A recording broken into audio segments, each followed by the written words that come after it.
I pledge allegiance to the flag of the United States of America and to the republic for which it stands, one nation, under God, indivisible, with liberty and justice for all. Roll call, please. Don't see my sheet, so I have to go by seat order. Ms. Patchen? Here. Mrs. Gadsden? Here. Mr. White? Here. Mr. Garnott? Here. Mr. Zoff? Here. Mrs. Thompson? I'm here. Mrs. Galbo? Here. Mr. Munoz? Here. Mrs. Antolek Everett? Here. Ta-da. Dr. Walkley, would you review the fire exits, please? The fire exits are directly in front of us. Okay, and may I have a motion for executive session? Motion to adjourn to executive session to review the employment history of a particular individual, and the board will return as soon as possible. Very exciting workshop because we have the principals here and our athletic director, and the principals are going to be talking about the opening of school. And I believe they set up their own order. So I'm going to look up there and see who's first. Mr. Archer, Sergeant School.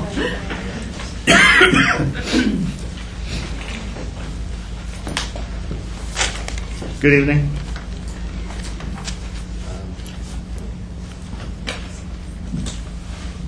Start off by thanking the Board of Education and Dr. Walkley for adding a section of fourth grade to our fourth grade at Sargent Elementary. Our class size average has gone down a couple of kids because of some of this, so that's a good thing. Our average class size is about 22 kids compared to about 25 last year. Our enrollment is down from 381 last year to 360 as of 2 days ago.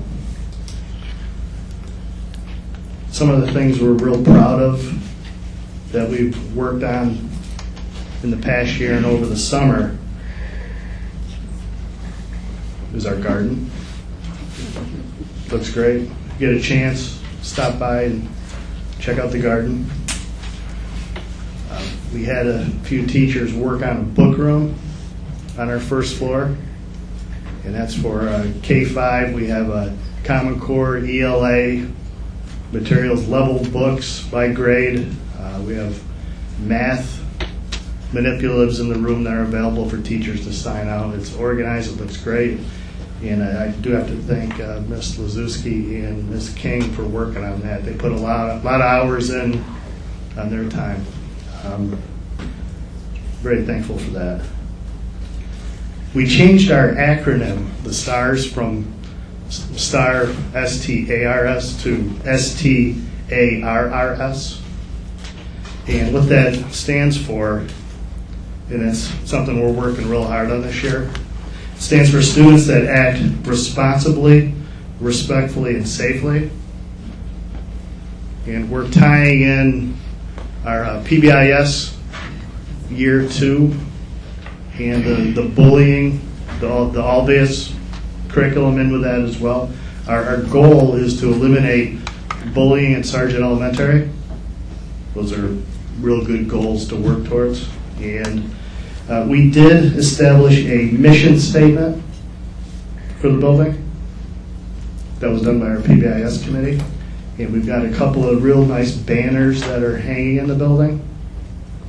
We got those hung, I think, about 10 minutes before we opened. But what it says, the mission for Sargent Elementary is to establish a supportive and enjoyable community that incorporates common goals, language, and expectations, uniting Sargent Elementary School. Our goal is to support positive behavior by practicing appropriate social skills to foster the growth of our community. Kind of a mouthful, but it works. We're awful excited about adding new smart TVs to the building for our teachers, and a lot of people are talking about the therapy dog that's coming next week. So got a lot of things happening and hopping at Sargent Elementary School. Thank you. I'm going to go finish the Meet the Teacher night. Thanks.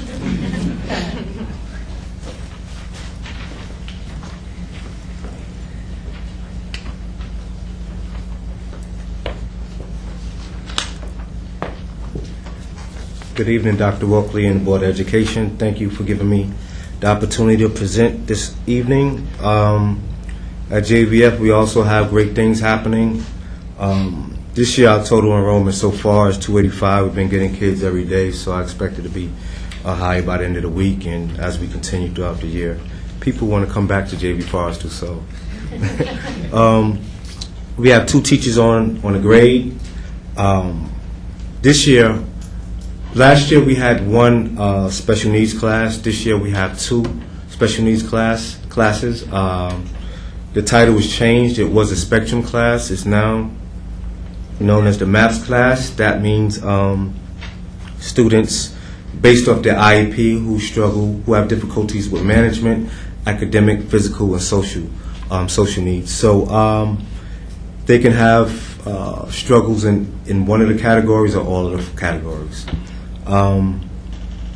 So this year is classified as K-2 and 3 to 5, which is great because it allowed us to keep a lot of the kids that we've had in the building the first 3 years. And then we've also brought in some new kids. So it's actually been really good seeing the new kids come into our building, our new kindergartners, and get acclimated to our building.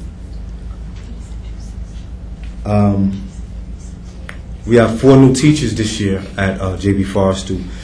They've all come from other schools throughout the district, and they've actually come in prepared, and they've done a great job so far this year. We have a new permanent sub who's fresh out of college, and she seems like she's going to be an asset as well. The building looks really good, so I would really like to thank the Director of Facilities, Henry Sibeli, as well as my custodial staff.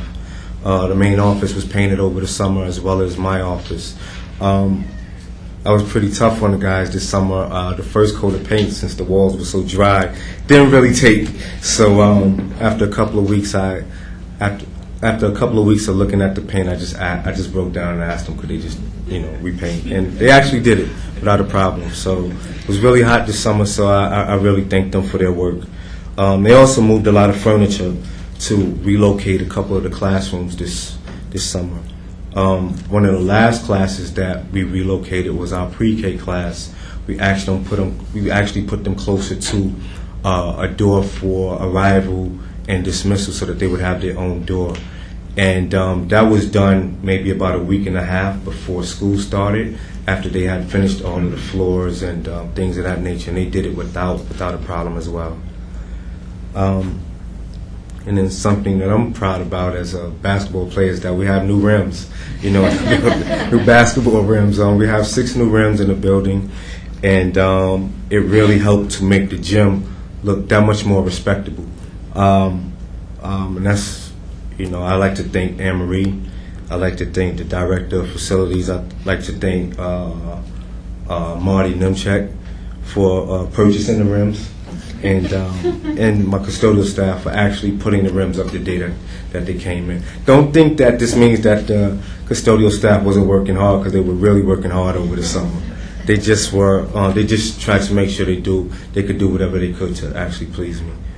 The classrooms look the best I've seen them since I've been at Forrester. We have new rugs in over 70% of the classrooms, new bookshelves in the classrooms, and a nice inviting library area in all of the classrooms.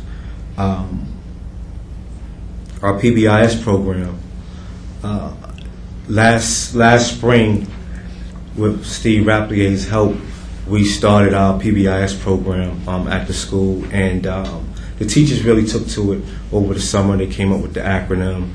They actually planned what it would look like for the kickoff, and we had our kickoff this past Friday. The teachers got together with parents that are also on the committee, and brought in a couple of students, and they created a video, to show the students, for the kickoff. And it was a great video.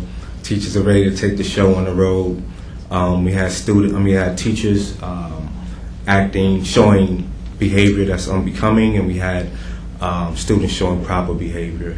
And our kids really got a kick out of it, at the assembly. And but there was also the teaching component to it as well.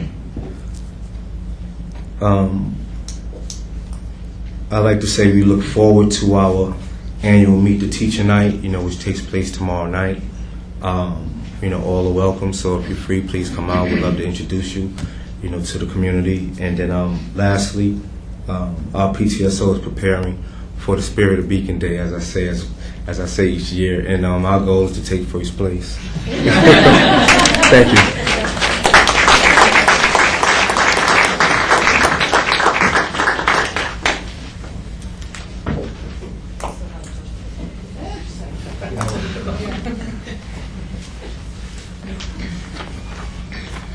Good evening, everybody. How are we doing?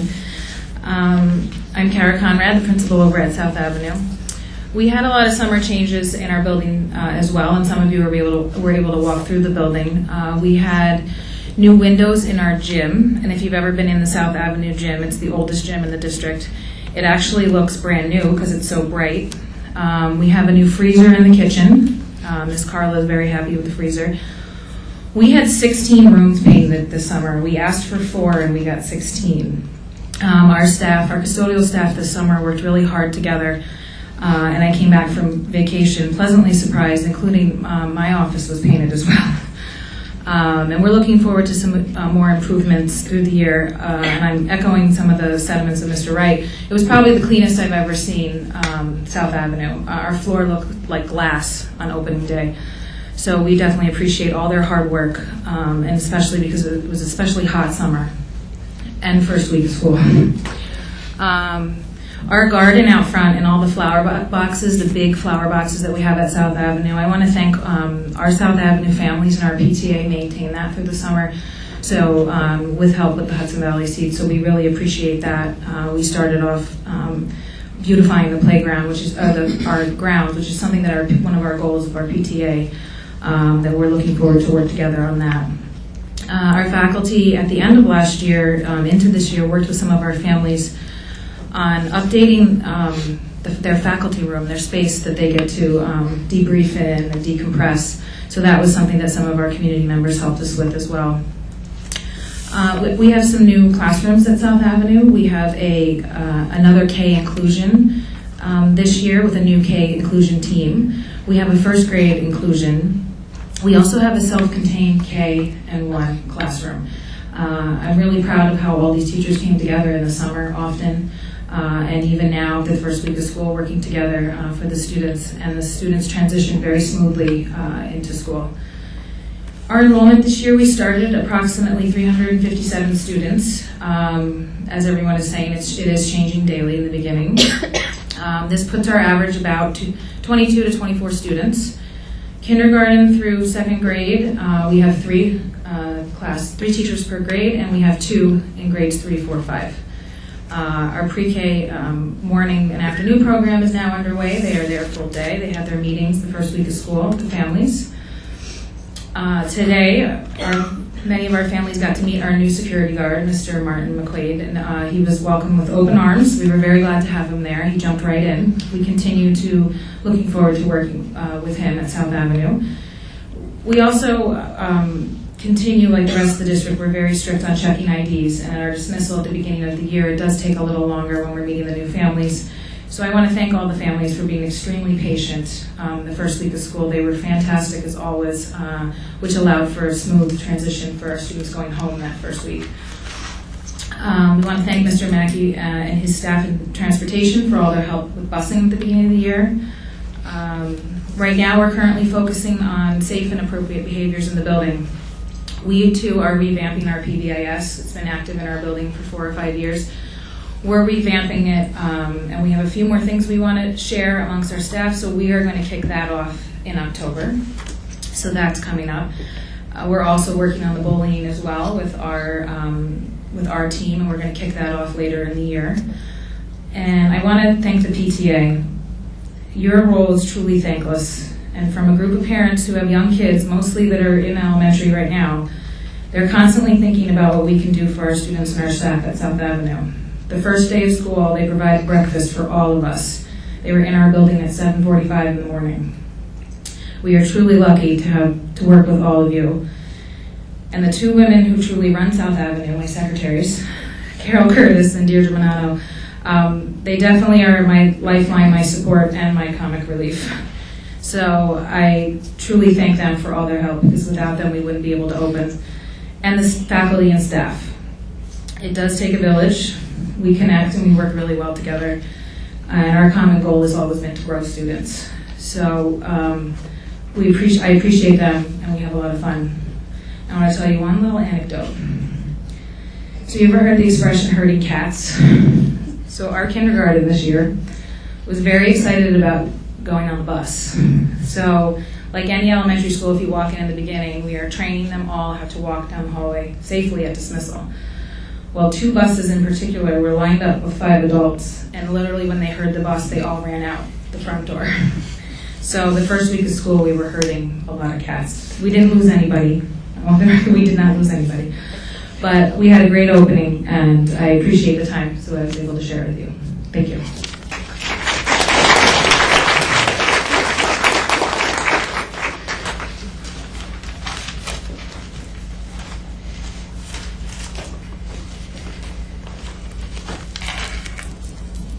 Good evening. I will represent Glenham School for the last of the 4 elementary buildings. So we all seem to echo the same thing of how amazing our buildings looked. Again, I really think that all the custodial staff really stepped it up. The buildings look fantastic. In our building, I moved a lot of teachers around. I relocated enough that I had to make a map so I didn't get lost on the first day of school. Where I relocated everybody. So they really, they started on day 1 as soon as the teachers left. So I want to thank Tom Stewart, Amy Powles, Tom Van Buren, and David Grant for really working very hard this summer. This morning, we had Mix 97.7 come to our building, and so I have a nice, lovely picture with myself and Mark Bolger. It was a lot of fun this morning to do the kickoff and be live on the radio station. He shared that he was a former student of South Avenue, and he spent 4th grade at Glenham School. So I told him I found a folder with his name on it, but it was too heavy to bring it outside. I want to thank Tom Hotelling for coming over and taking pictures. And the American Heart Association also came this morning, and Bart's Orchards donated apples, so we were able to give each of the students an apple as they walked in. So it was a really nice way to start the day. Our very first day of school, our PTO did an amazing job. They brought this huge booth, and they had a banner called the Boo-Hoos and the Yahoos for the parents. So the Boo-Hoos, they had tissues, and the Yahoos, they had coffee and bagels for everybody. I think the bagels went faster than the tissues. So again, we want to thank the PTO. They're ready for tomorrow night's open house. Meet the Teacher Night. Tomorrow night is our Meet the Teacher Night, and we're going to have informational booths in the multipurpose room where we will have TEG Federal Credit Union there. We've been doing our banking program with them for 8 or 9 years. Our PTO will also be there to sell their Glenham gear to be ready for Spirit or Beacon Day. We will have a representative for our PBIS team. And we also do report card sign-ups at night. And I'm going to have some representation from the Beacon players to come over to promote the plays that they're going to be doing here at the high school. For our PBIS, we've been doing PBIS for around 10 years. And this summer we looked at our curriculum and just did a little revamping.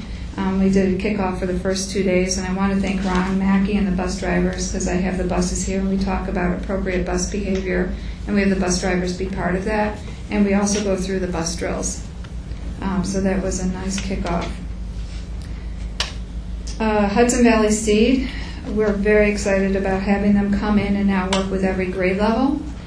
We had people in the community come this summer to water the garden.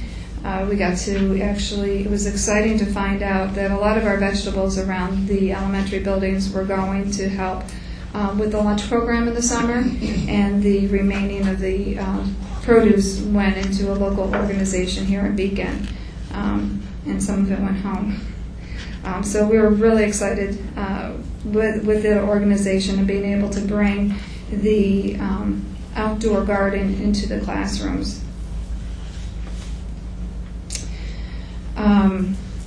Our class enrollment, our overall enrollment, again, as you heard, we keep evolving. We're down a little bit this year. We're at 420 students. We have average class sizes between 22 and 24, being the highest at the 5th grade level. I have 3 sections in every grade level. This year, I have 2 sections at 2nd grade. We also have 2 self-contained classrooms, a 3rd grade age level or grade level and a 5th grade level. I have 3 sections of integrated, 2 of them being at the 3rd grade and 1 being at the 4th grade. We also had the opportunity to have a security person, and I want to thank Anne Marie for helping us out. We have Rob Romano, who's over from the middle school over to us. So I think today's story was after he had to chase around a couple of pre-Ks. I don't think he said he was going to start a family anytime soon. So that was great. He's also going to be part of our safety committee, and we had our first meeting today and our first fire drill. So he will be instrumental in looking at our safety plans and being part of any of the activities that we do in the building. Also, at the end, I'm going to conclude.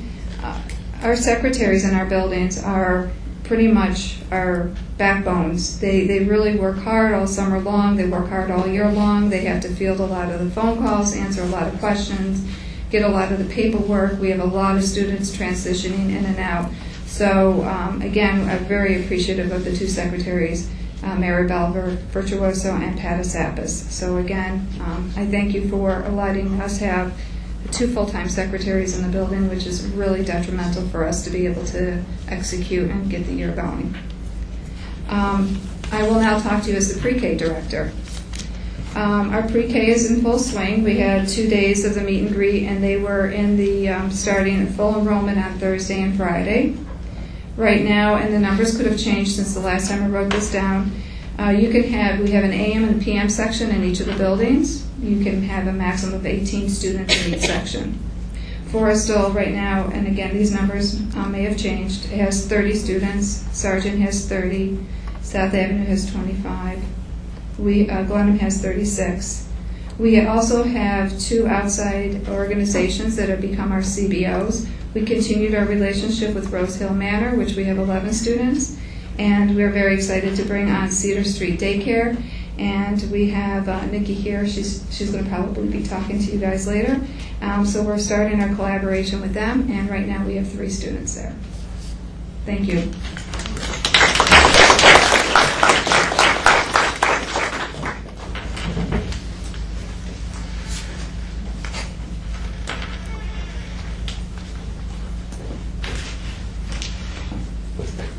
Good evening, everybody. Brian Soltich, principal at Round Valley Middle School. And we are off to a great start as well. It was a very warm start at the middle school on the first 2 days, but we moved a lot of students around and tried to get our 6th and 7th graders downstairs, at least for 1 period or 2 of air conditioned in certain rooms. So they were grateful, and the teachers made it through, the students made it through. Our 6th graders seem to be adjusting well. They know their way around the building. Only a few of them were looking in the wrong spot for the cafeteria or the gym, but we got them there. Lockers are coming along. It's going to take a little while still before they're comfortable opening their lockers. So we my secretary has to get all the students that come in when they can't open their locker, and we move a lot of numbers around, and it's quite interesting. We have held our grade level assemblies already to go over our expectations and our code of conduct for the students, so they were all very receptive to that. This year's enrollment is up a little bit from last year, so our current enrollment is 689 students. We have 231 in 6th grade, 7th grade has 223, and 8th grade has 235.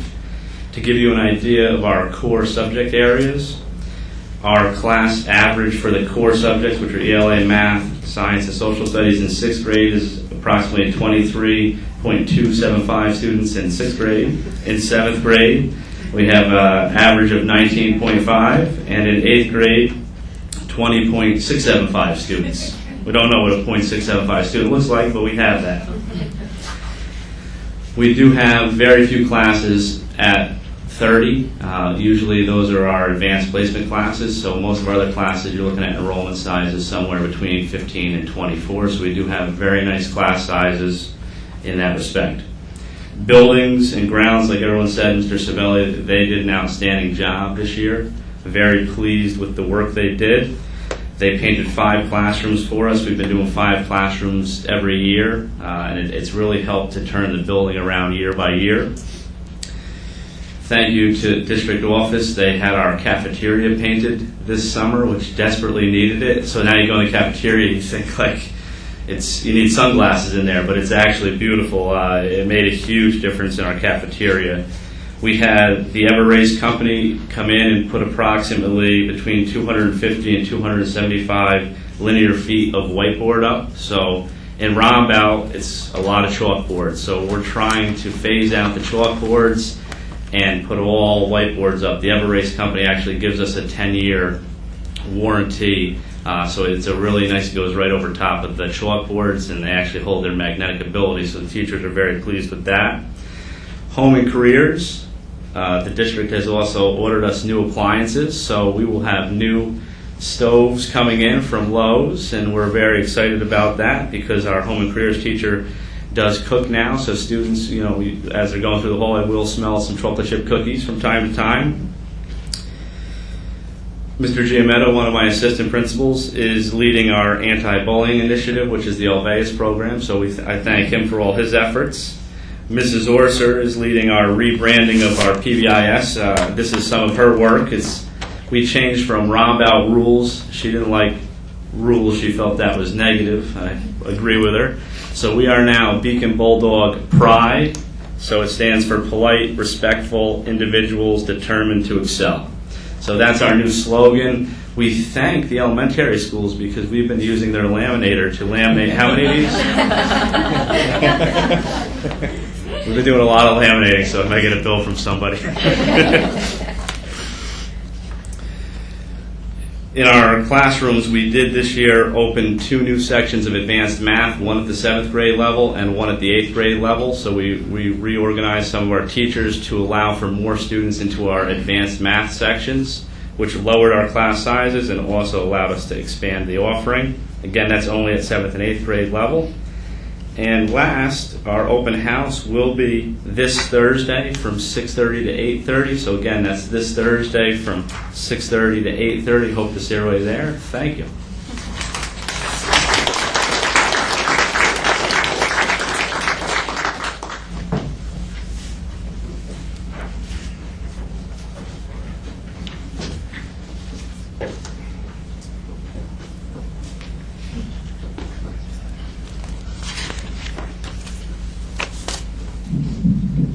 Good evening, everyone. I'm John Sieverding, principal of Beacon High School.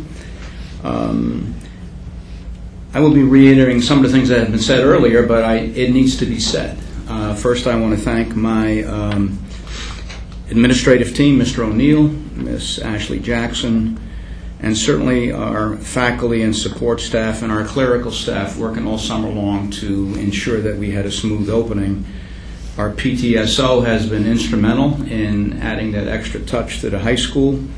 Again, the custodial staff, some of you obviously come here for the meetings, and this building always looks as what you see it to be. I want to thank our custodial staff, Mr. Sabelli, for making sure that it is presented in that light, because it does make a big difference when people come to an atmosphere that is inviting and clean. And it also helps our students respect that kind of environment. Let me begin by talking about our enrollment. Interestingly, we had an increase in our incoming 9th grade. There was an increase of about 22 9th graders this year. And also a huge bump in our senior class. There's 26 more seniors this year, and in the middle, the 10th and 11th graders, it was pretty much the status quo.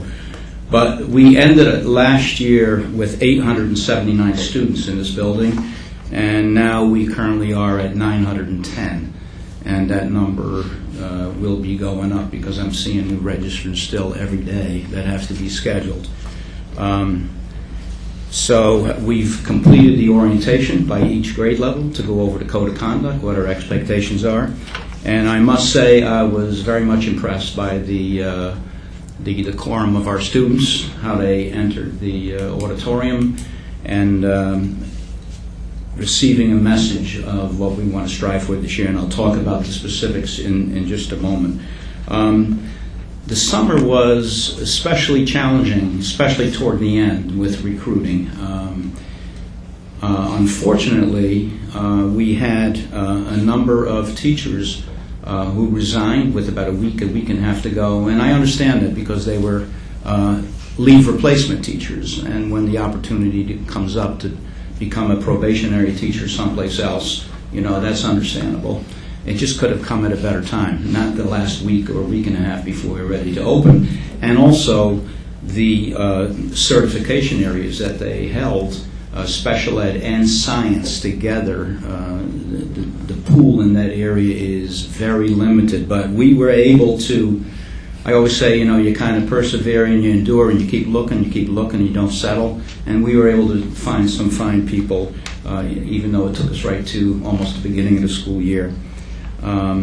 So we did welcome 4 brand new teachers, and interestingly enough, they were all in the area of science, one general ed science teacher and the other 2 special ed science teachers, and also we had a couple of leave replacement teachers as well. So we are now set for now. And then I also want to talk about some really happy news with respect to I have to call them still unofficial, our graduation numbers. If you look at the data and you go back to the school year 2010, 2011, in that era, the Beacon High School was graduating about 73% of their student body. For the last 2 years, we've surpassed that magic number that the state set, which is 80%. And in the 2010 cohort, which was the graduating class of 2014, we were at 82.2%, and then last year we were at 81%. And we can't rest our laurels on those numbers at this point because a few students will make the difference between above and below 80%. For example, with our June numbers, both years, this year and last year, the numbers were like 79.9, and the state is not going to say 79.9. You round it up to 80. You're still under 80%. So there were 2 initiatives these past 2 summers, and I want to speak to that because they're so important. In that some of the new programs that we have initiated, some are new and some are continuing, have actually pushed us over the top. This past summer we had computer labs, 2 computer labs, and now you've heard me talk about Novanet. Now it's changed. They changed the name to GradPoint, and what has happened is having those labs and allowing students to do credit recovery in those labs over the summer enabled them to complete requirements that they had to finish prior to being able to graduate. And this year, our August graduation, we had 7, and the year before there were 11 students. So you can see those few kids will put us over 80%, and that's why we got to keep pushing those initiatives.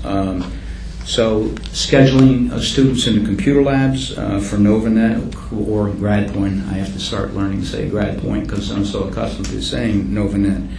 For both regions of review, and then in the other part, our physical education. I have to thank Mr. Nemechek for, there you are, for actually beginning some initiatives of kids that came during the summer to make up PE. And as he indicated during our orientation, I mean, how can you not, graduate without the PE? And some kids fall behind. So then by the time they're juniors and seniors, they have to make up a number of classes. And we want to put a stop to that so that by the time they get to be seniors, they're caught up. Otherwise, it's not only there, it's also in other, core subjects that they're always trying to catch up if they're falling behind. So we've done a number of things to sort of stem that tide. So, for example, in the regular schedule during the day, currently we have 5 scheduled periods where students are going to Grad Point, that they're actually scheduled into that program during the day with a teacher of record so that they can catch up. So, for example, if they failed, let's say, an English 11, and they've done the C time already, then putting them in that particular scheduled course, they can do the, either English 11 or English 12 or global or U.S. history, whatever the subject is, and they have the C time, and they go through the course again, but at a much more accelerated pace, and then get completed, and then go into another subject if they finish it before the semester is over. So those are very important initiatives, and we obviously are continuing those. The other initiatives that we began last year, so we've completed 1 year of our bridge program, and that was quite successful. Students that came in, having failed multiple subjects as they came into this building, I'm happy to say that at the end of last year, they had a collective pass rate. There were 8 students in that program. They had a collective pass rate of subjects, 86%, where before it was in the low teens. There are still some things we have to work on them when they come into this building. For example, attendance issue is a big thing, and just the social and emotional component, of being in that situation, and that's something that we're going to be looking at to elaborate on that, as we found collecting the data from last year. Also, I want to highlight Ms. Jackson, who is taking the lead on the PBIS program, and Mr. O'Neill, who's taking the lead on the All-WAIS program. So PBIS for the high school is something that we want to refurbish, so to speak, so we'll be kicking that off later on. All-WAIS also later on in the school year. And I want to thank them for their work in that area. And lastly, at the spring, we had the state visit, and we came up with some recommendations that we're going to be working on. And one of the things, talking about acronyms and so forth, we came away with the word GRAD. Okay, and that was posted last year, but we're going to do a much better job at promoting that. Maybe Mr. Saltish can give me some of his money so I can buy banners and hang it in my building. So the GRAD, actually what it stands for, the G obviously is for graduation.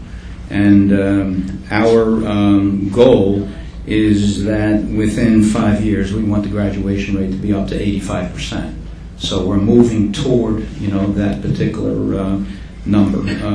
R is for responsibility, that each individual is responsible for his or her own actions in creating a harmonious learning environment.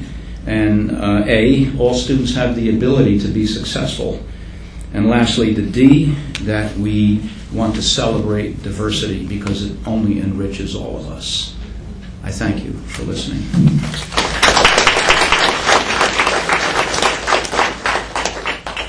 And we also have Mr. Nemechek here tonight to tell us about a very special program for which we received special funding. Watch it. Good evening. I want to start out. No. That's okay, I don't need one.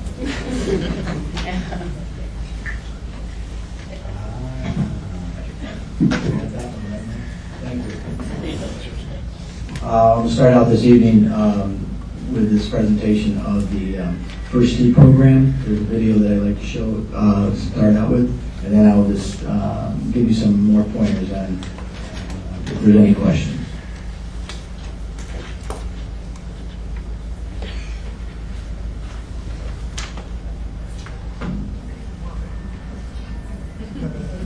Their eyes lit up and they just couldn't wait to get their hands on the equipment. I like golf because it's really fun. I like hitting it farther than my friends. It's a fun and active family sport. I see myself getting better and better each time.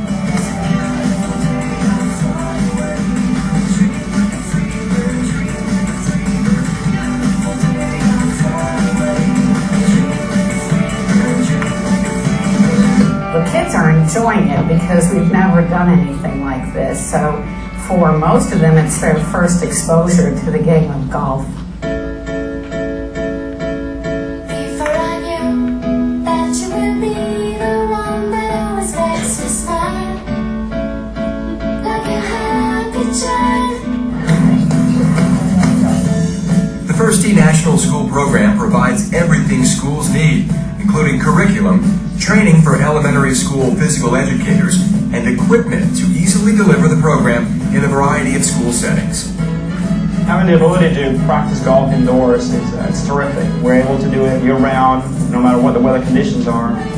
Anyone can be creative. This program can work inside, outside. If I even had half the space, we still can make this program work. The National School Program also promotes a healthy, active lifestyle through the 9 Healthy Habits, which focus on physical, emotional, and social aspects of wellness, and were developed in partnership with Hall of Fame member Annika Sorenstad's foundation.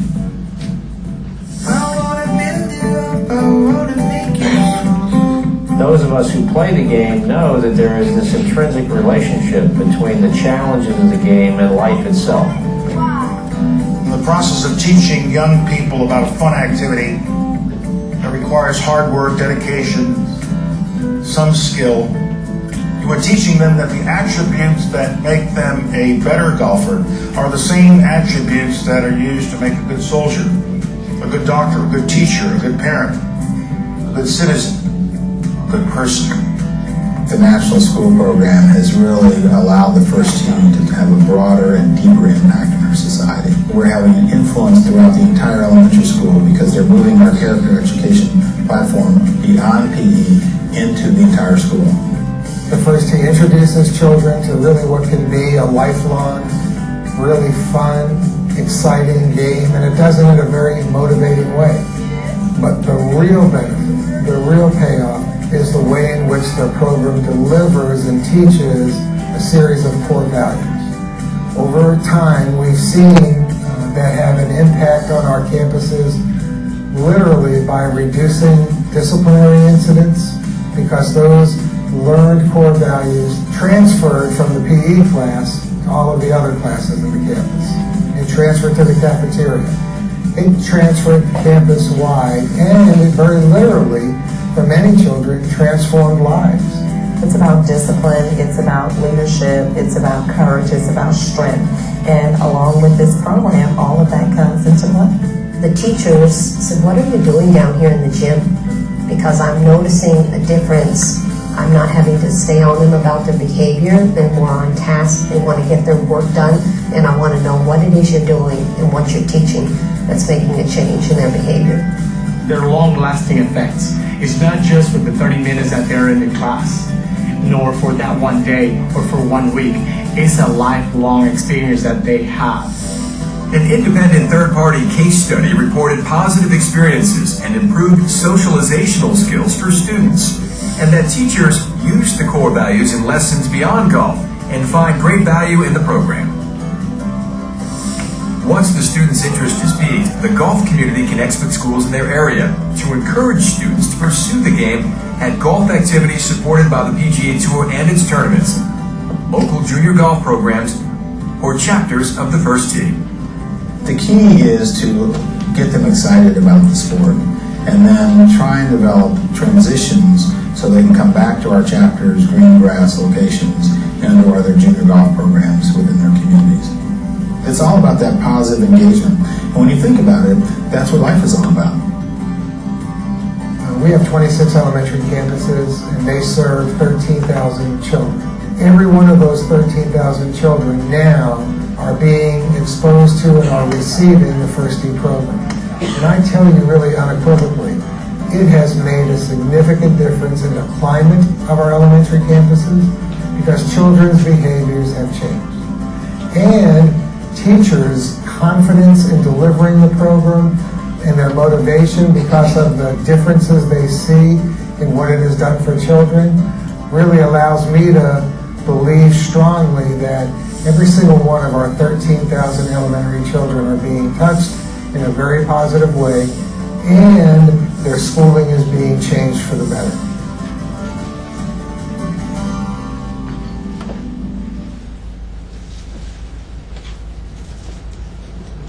Okay, I'm done. Dr. Walkley, Mrs. Thompson, Dayton Board of Education, thank you for allowing me to come up in front of you and speak briefly about the First Tee program. I was approached by Mr. John Cooch, who represents First Tee on our area, and he brought the program, and we had a conversation about utilizing it in the Beacon City School District. Right now, we would belong, they have chapters, we would belong to the Metropolitan chapter. They want to bring a chapter of the First Tee to Dutchess County. Poughkeepsie is the only school district right now, other than a couple of weeks, we will be the second in Dutchess County. And they want to bring, like I said, the chapter to Dutchess County. It's a program that, if you're an avid golfer, you would really like to see your children play.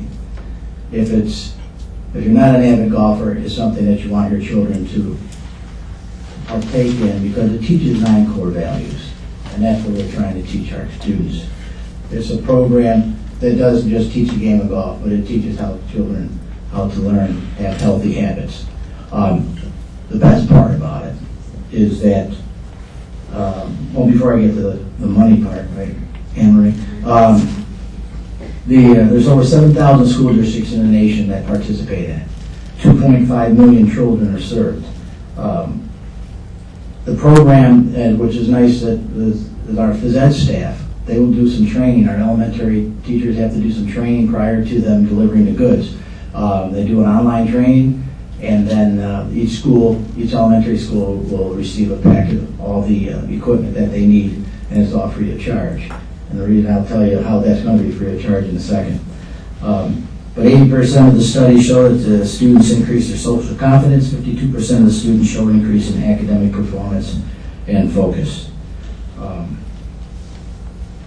The way it is getting funded is through the community foundations of the Hudson Valley. I met with Jennifer Killian today, who is the supervisor of that organization, and she had told me that a gentleman by the name of Les Rowe from Dutchess County years ago left monies, and he wanted to make sure that students were given the opportunity to partake in certain activities, and one of them was golf. They have used that fund to take care of some programs and help schools with some programs. The YMCA, the Boys Club, the Girls Club, a lot of those clubs are no longer in existence, so they reached out to find some other program that will enhance students' learning, and they chose the First Tee. The average cost for a program to be used in the school is $3,250. But through the community foundations of the Hudson Valley, it will not cost the Beacon City School District the red cent. They will, once our teachers go online, and take the training, once the paperwork is sent in, which is coming in my office by the end of the week, then we'll be up and running, and then they will release the equipment to the schools, and we will have that for us to keep. So I think it's a great program. I'm looking forward to them coming into the Beacon Elementary schools, and I just only see good positive things from it. Thank you.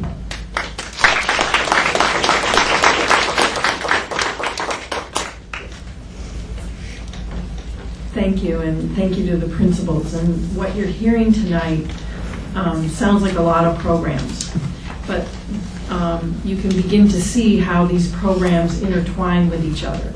PBIS is I call an umbrella program. It's a program that talks about positive behaviors for students in school and at home as well. And part of that umbrella, then under that umbrella, is the First Tee program that supports the beliefs and behaviors that we will be talking about in PBIS.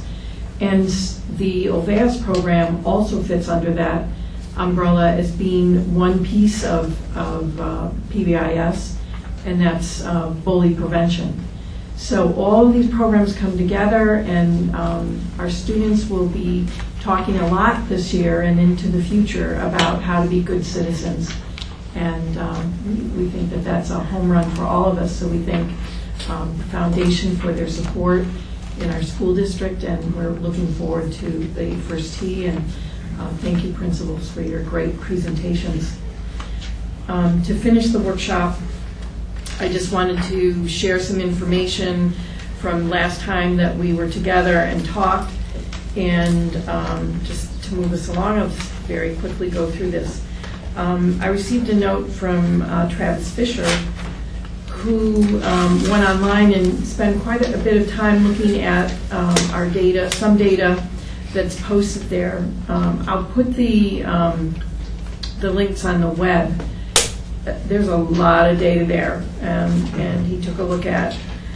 And he was talking about that he believed that I misspoke, made a mistake last time. And I've been talking to people this week and last week, and I said, I do make a lot of mistakes. When I'm not making a mistake, you'll know I'm asleep, because that's when I don't make mistakes.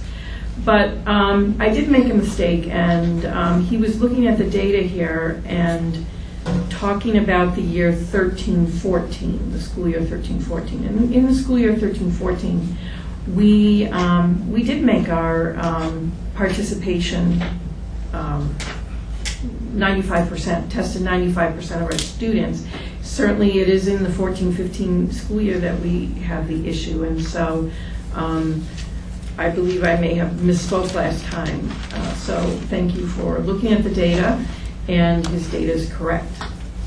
In addition to that, I brought a draft of a brochure that's going to be finished tomorrow, and this is about instructional support, or the word that we've been using is TOSA, which stands for Teacher on Special Assignment.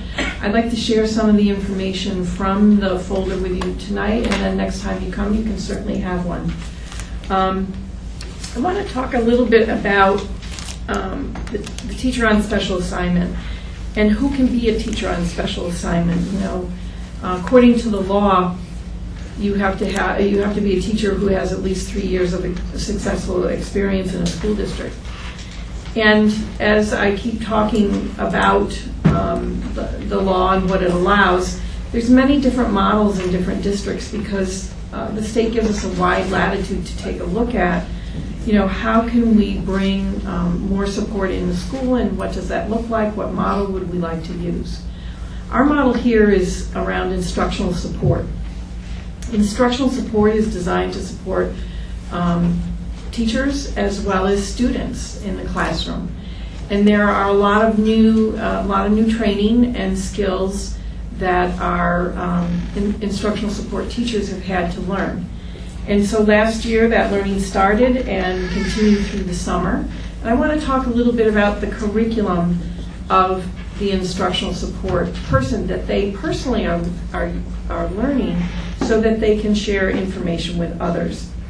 They learn about curriculum-based assessment, which is something that we don't do here yet in Beacon, but curriculum-based assessment is a quick assessment that is done sitting with a student. Let's say we're looking at a 9th grade student in a social studies class who is having trouble keeping up with the reading. Reading, and particularly around comprehension, is one of our biggest factors that we find in our school district that hold some of our students back. We have students who can read, they can decode words, and they can pick up a page and read it, but then can they comprehend it? And so there's a lot of strategies that we're learning around literacy and supporting comprehension. But curriculum-based assessment is sitting with the student.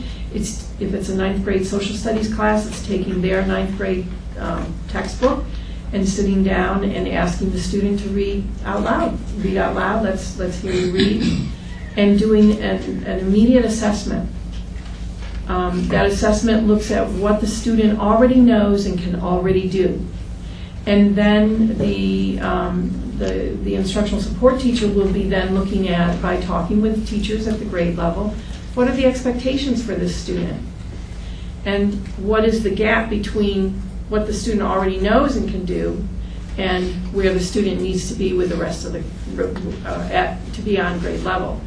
And then some of those very specific strategies that they're learning about. They do something called trial teaching, where they work with the student and find strategies that help the student learn.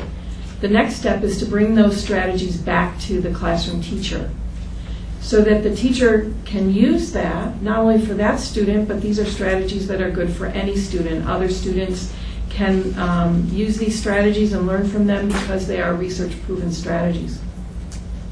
So that's a whole body of knowledge that they've been learning about. On top of that, they're learning about root cause analysis and how to use a process to get to root cause. Have you ever tried to solve a problem and you spent a lot of time working at solving that problem? You went through a process, you brainstormed ideas, but it just seemed as though whatever the plan was, it just didn't solve the problem. That's possibly because you didn't get to the root cause. The root cause is the basic issue that is, through a cause-effect relationship, causing all of the challenges that are happening in a certain area. So root cause analysis is something that the instructional support teachers will be using, and also a collaborative problem-solving process that doesn't yet exist here. Resiliency is another piece of information. We had a small pilot last year. Resiliency is the theory and the practice that helps to teach students how to deal with the stressors that are in their lives, things that have happened in the past, or just the stress of their everyday life.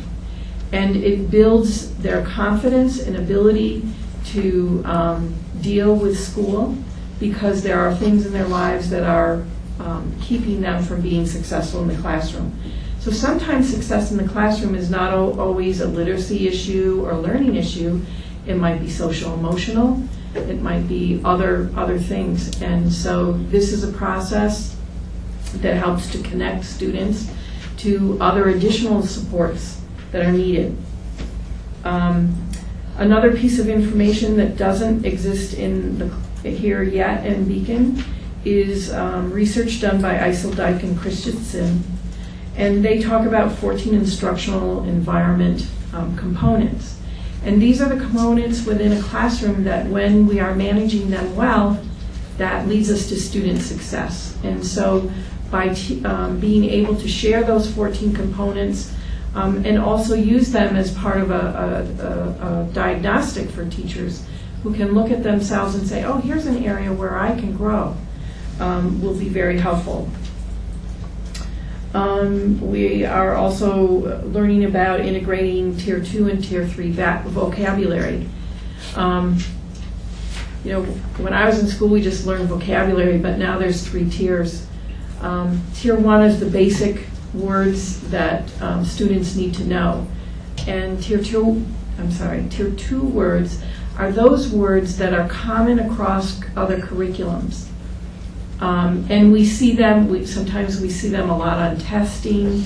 Words like analyze, what does it mean to analyze? We assume that students know how to do that. Or words that cross over content. And Tier 3 words are very content-specific words. So mathematical terms, scientific terms, social studies terms, etc. That's some of the curriculum, not all of it, but that's the learning that the instructional support teachers have been working on. And we use some in-house people to do that training, and we also use consultants. So what is instructional support? It's a system approach. It's a system approach to finding and solving root causes of the challenges that we find in teaching and learning for our students who struggle. And what we believe is that support for students should be available right away when a student first starts to struggle. Here in Beacon, just like every other district, we have students who have struggled over years, over grade levels. And by the time you get to high school, if you've been a struggling student, you missed a lot of content. There's gaps in your learning. And your motivation may not be quite as high as those students who are successful. And so providing supports directly to students are very important. And the other thing about instructional support, because you'll have this to look at next time, it's about building a learning community within a school, because we all have strategies that work. And as teachers know, often in schools we are isolated. We're in a classroom, which is different than a workplace sometimes, where a team of people work together throughout the day. And so the idea behind instructional support is getting everyone to share what's working in their classrooms. Because if it works in your classroom, it might work in mine too. So there's more to instructional support, but that'll just give you a little bit of information. And the last thing that I wanted to talk about was presentation that Meredith provided last time, and I wanted to share some additional information.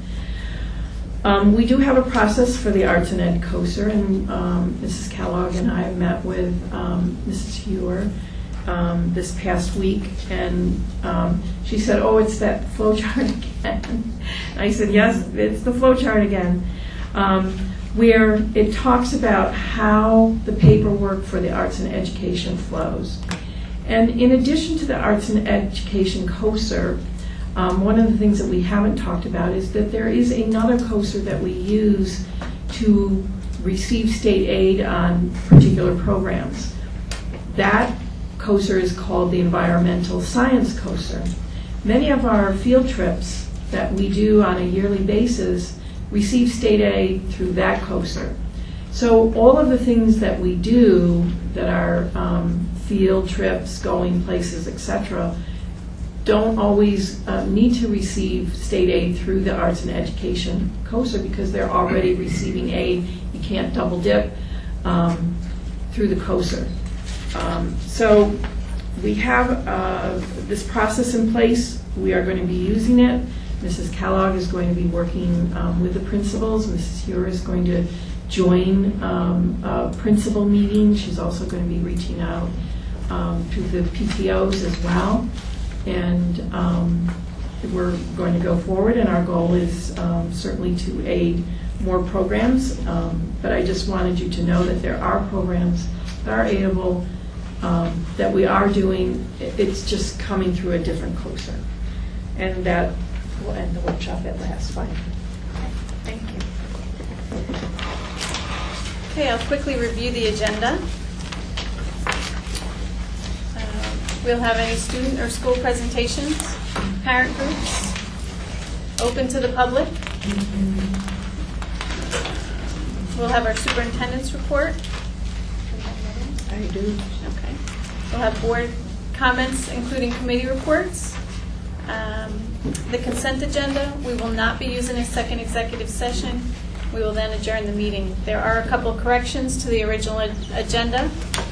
On page 2 of the non-instructional agenda, D1, the salary should read $47,006 rather than what's printed there.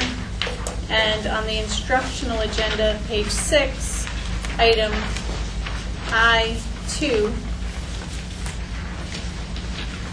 it should read JV football cheerleading, not just JV cheerleading. Okay. Do we have any student or school presentations tonight? Any parent groups? Okay, open to the public. 3 minutes per speaker. Do you want to read it? Ms. Gadsden will again read our policy. Board of Education has established a single period for public comments at board meetings, not to exceed 60 minutes. Speakers may generally comment upon any matter relating to district business. The president and/or the superintendent may respond to certain of the comments when all of the speakers have finished. The rules applicable to such public comment are set forth in Board Policy 1230, a copy of which is available in the sign-up book at the front of this room and on the district's website. Thank you. Okay, Mrs. Snowden.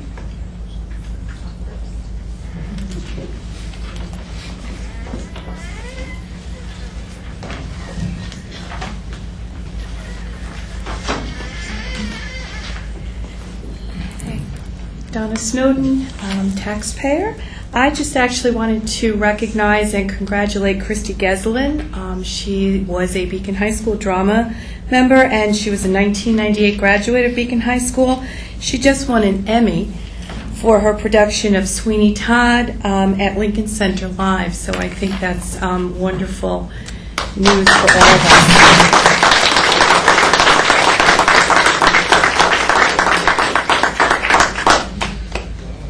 Meredith Hewitt.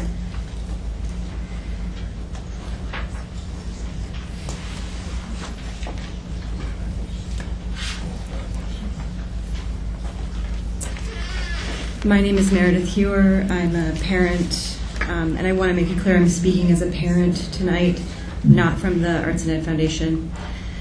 I have a son at South Avenue and a son at Rombout. I want to thank all of our teachers for getting our kids off to what has been so far a great start of the year. My fourth grader's excited for school. I'm excited to learn more tomorrow night at South Avenue's open house about the fourth grade co-teaching pilot program. My sixth grader has been eased into life in a new school and is already feeling at home at Rombout. So thank you, teachers and principals, for the care and attention you've offered our kids. I am, however, deeply disappointed that as of now there will be no middle school musical this year. This disappoints me on many levels. First, on a personal level. Every year since my kids were tiny, we've attended the High School Musical and been thrilled with the productions, and after every performance, my son has spoken about how he can't wait to try out for a play in the middle school.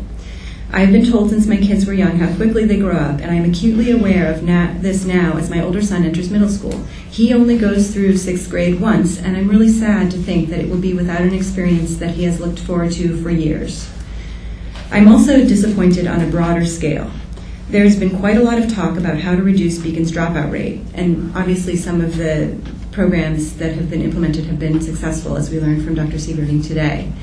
But also, on the National Dropout Prevention Center's website, the third recommendation on their list under basic core strategies is after-school opportunities because, and I quote, they eliminate information loss and inspire interest in a variety of areas. Such experiences are especially important for students at risk of school failure because these programs fill the afternoon gap time with constructive and engaging activities, end quote.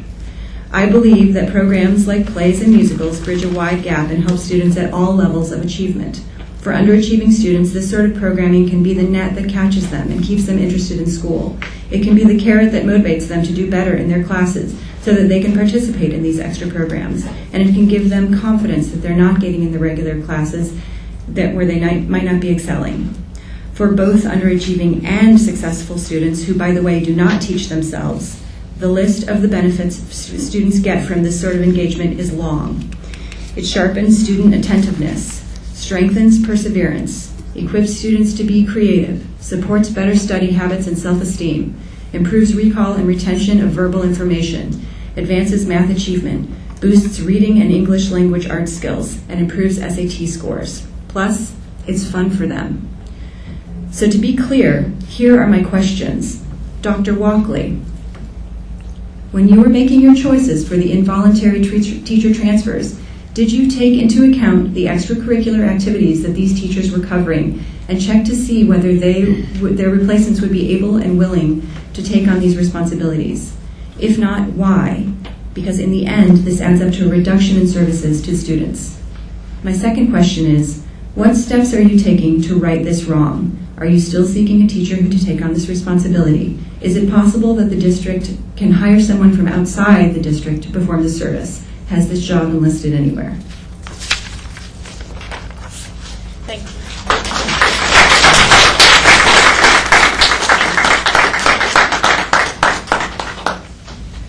Sarah Terrell. Carla Springer. Going backwards on the list? I skipped the front page, you're right. All right. Well, I'm sorry, Carla. I must have flipped the page and didn't realize it. I apologize. Jan, since you made it to sign the list first, would you like to speak now? Yes. Unless you didn't want to have a question. Jan Stark, taxpayer. And looking at the agenda online and checking contracts and such, I see that there are a number of people that are being appointed tonight for extracurricular activities, clubs and activities. So my question is, do the various clubs keep a record of how many students participate and when they meet? And what are the salaries and increases based on when negotiated? So in other words, if we have a club and an advisor is getting $1,700+ for that club, and they have 2 students that participate, and they meet once a month or meet between November and May, is that something that we would look at to see how effective that club or activity is? And I know in my previous district before I retired, and we had a number of club activities, and we went through and did a survey, and that became the basis as to whether or not those activities were going to be offered the following year because of how tight things were budget-wise. Thank you.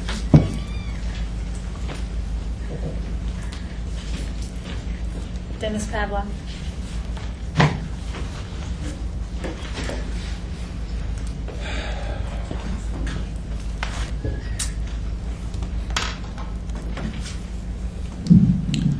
Dennis Pavlok, Beacon resident. Just wanted to talk about what I love to talk about once in a while when I'm here is Common Core. Times Herald record paper, September 4th on Friday. Governor Cuomo was stated in the paper on the headline, Common Core is deeply flawed. I don't know if he just figured that out or he just woke up. I don't know. However, some officials, they're taking a back move on it, and I never knew the three key points that went wrong with Common Core. But if you don't know, I'd like to tell them to you so you know. Superintendent Ken Eastwood of Middletown said this: three key things that went wrong with Common Core.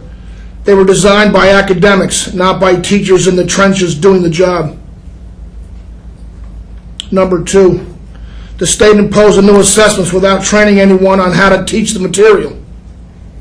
And the third strike was tying it all to teacher evaluations.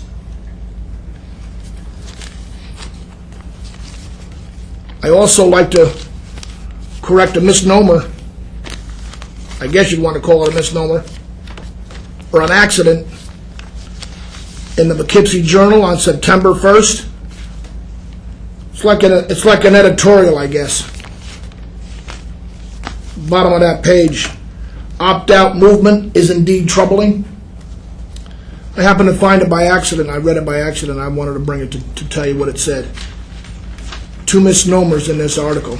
I don't believe either one of them, until I called a friend of mine, professional on Common Core, and this person enlightened me, because I don't know everything. I never said I did.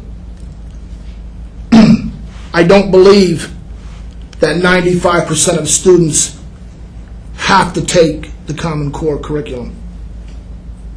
I don't know if it, correct me if I'm wrong, if it has to be passed out to 95% of the students, but 95% of the students don't have to take it. I don't know how that is, maybe correct me so I'm wrong, I don't know. The other one is districts face state and federal sanctions, including a possible cut in federal funding if they don't get enough participation. That also is false. That's not what Common Core says, and that's not how Common Core is written. So if anybody read that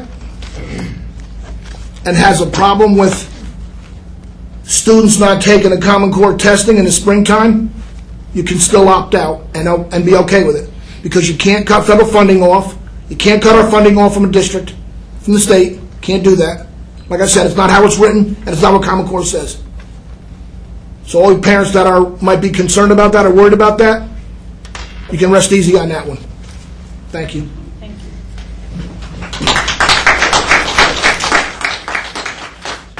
you. Nikki Johnson.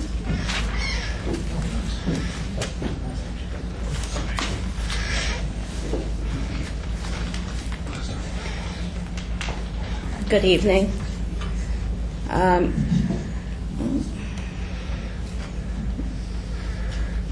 Good evening. My name is Nikki Johnson, and on behalf of Deborah Rhodes, the owner of Cedar Street Daycare, and myself, the provider, I just wanted to introduce us as a group family daycare servicing the students and families of the Beacon City School District.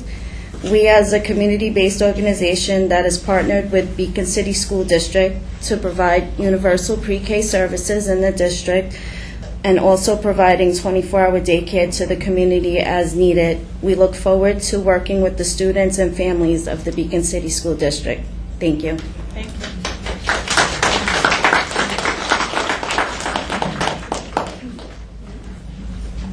Melissa Rakowski.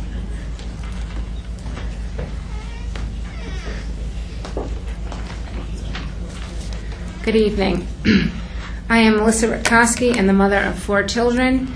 3 of them have graduated from Beacon City School District and are attending George Washington University in D.C., the United States Naval Academy, and the United States Coast Guard Academy. Their success, in large part, is due to the dedication, devotion, teaching, and support of the wonderful teachers, guidance counselors, and principals at BCSD. Now, however, those same staff members are going to work every day in a hostile and threatening environment. Their voices go unheard and their opinions matter not. Our Beacon City School District is in chaos and we all know it. People outside of our district hear things, such as 27 teachers being transferred, along with many other rumors, and are shocked. Since the superintendent has spoken of the elephant in the room several times, she has opened the door to ask whether the following rumors are true. I reiterate, these are rumors, but they are rumors that are flying around the district. The first rumor is that there was or is an inappropriate... Ms. Rakowski, policy that was read tonight indicates that we can't speak about an individual member of our staff, and the rumors you're going to speak of are directly related to an individual member of our staff, and I have to ask you to stop.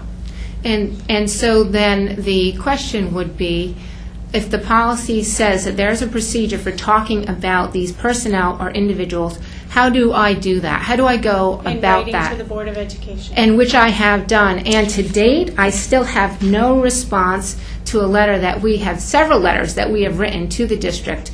Even though we have paid Mr. Lambert's law firm $96,000, I have no response from you. I have no response from the law firm. We have no transparency. We have no ability to come together to solve issues. We have no discussion on any of these issues. So if the policy states that I am then to go to write a letter to the Board of Education, or I am to bring this to the superintendent, and the problem happens to be with the superintendent, what is the recourse?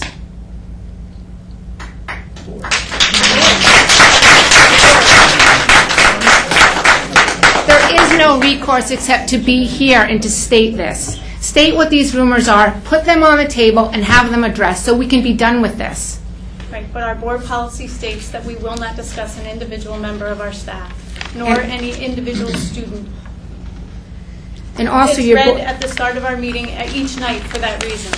And your board policy also cites decisions from the Office of Counsel. And in the matter of Kramer, I quote, "It will be noted that in accordance with the provisions of the aforesaid statute, all board meetings must be open to the public." The board, of course, represents the school district, and in my judgment, wherever possible, should listen to a presentation on the part of the responsible citizens upon any matter under consideration. That is quoted in your board policy. It's referenced. But I see that we don't follow that either, just like we don't follow Title IX policy. Thank you.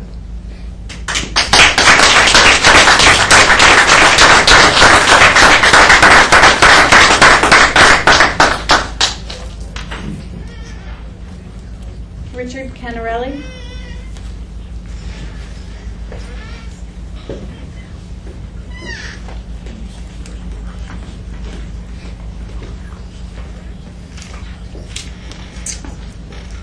Good evening, and thank you to the board for the opportunity to speak. And before I say anything, I want to say that I was very impressed by the presentations given by the school principals. I wish you all a happy, successful school year and much success in the district. It's quite ironic, I guess, that I'm speaking to you tonight, and I'll try to be very brief, because I received my tax bill today, and whatever relief that I received as a senior citizen, as a taxpayer, was erased by the increase in the school taxes. But I'm not here to complain about the amount or the fact that there was an increase. I'm here to complain really about the issue of exemptions that are given to religious and not-for-profit organizations and the negative impact that it's having on school districts and municipalities. I know that I'm talking to you about something that you have probably talked about quite a bit. I represent an organization called State Taxpayers for Exemption Relief Now. 62% of the parcels of land in Dutchess County are tax exempt. More specifically, there was a large parcel of land, Rivercrest, that was purchased by a religious organization for $57 million, taking approximately $800,000 out of the Beacon School District budget and another $150,000 out of the town of Fishkill. And this is really, in many ways, just the tip of the iceberg. This is going on all across New York State, where hundreds of millions of dollars are being taken off the tax rolls. We have no general complaint with it, we understand.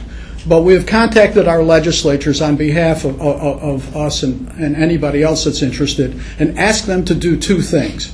We want a special appropriation that will be given to school districts, municipalities, and cities that are hard hit by tax exemption. The second thing we are asking them to do, and we would like your support on these, is that we would like a cap on the amount and the number of exemptions that are given, or make it mandatory that these religious organizations or tax-exempt organizations pay a payment in lieu of taxes to pay for some of the services that are being delivered. I understand that it's very difficult for a district like Beacon to put to put a budget together every year when you have this amount of monies being taken out of your budget. Whatever support that you can give to your initiatives, communicate please to the members of the district to contact their legislature and support these initiatives. Thank you very much for your time. Thank you.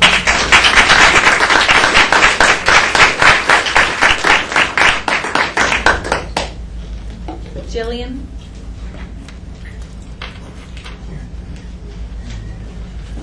Could you please pronounce your last name for me? Yeah.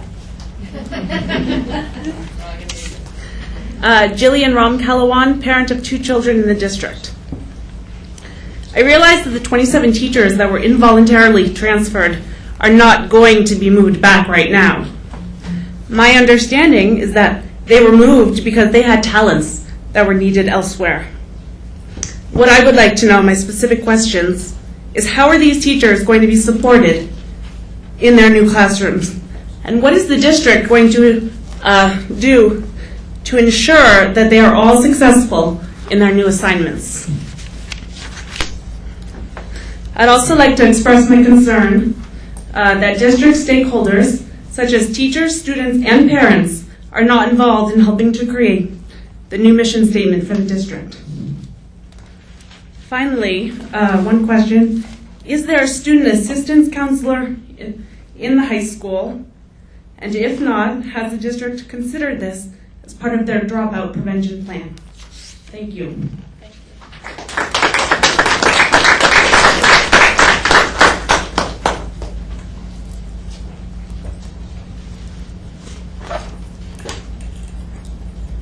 Carla Springer.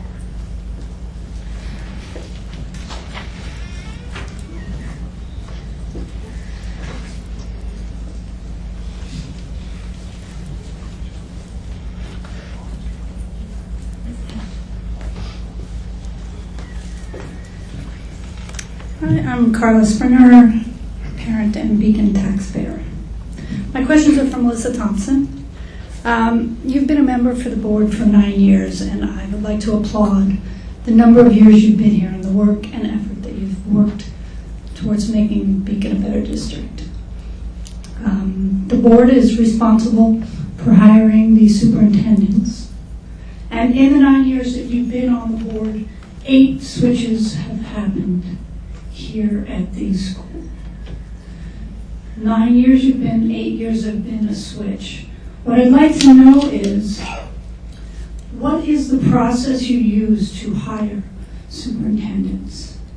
And have you sort of assessed and sort of looked at what you've done in the past and learned from your mistakes?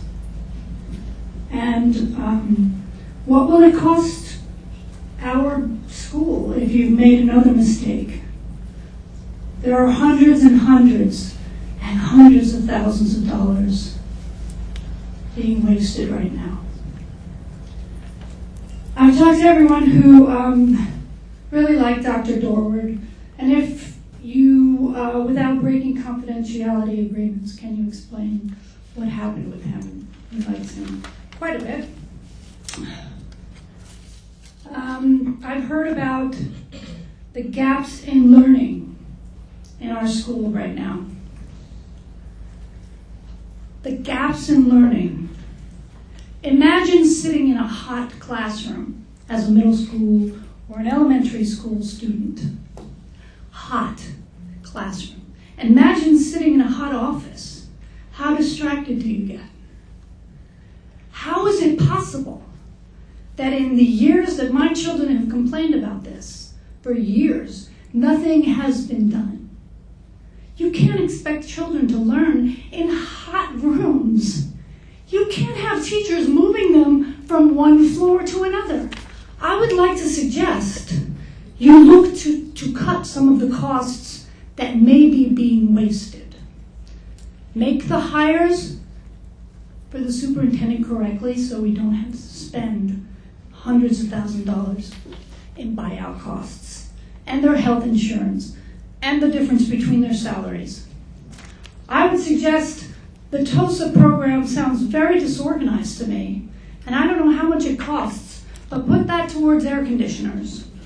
The HR director position. I haven't found any listings, job listings opening. And that is a position that's going to cost hundreds of thousands of dollars. We're a small district. You guys hire the teachers, is what I believe you should do. Please tell me if you agree on that, Melissa. And you spent a lot of time talking about teacher transfers. You transfer teachers thinking this was going to improve their education. But in hot classrooms, those teachers are not going to do any good. And I think the big issue right now are hot classrooms. You want our children to learn, give them air so that they can pay attention in the school. I would like all of you to sit in a hot classroom for an entire day and tell me what you remember. Tell me how much you learned. And I'm sorry I'm getting emotional. You know it's really tough to talk up in here in front of you guys, right? Okay, well, thank you, Ms. Thank you very much.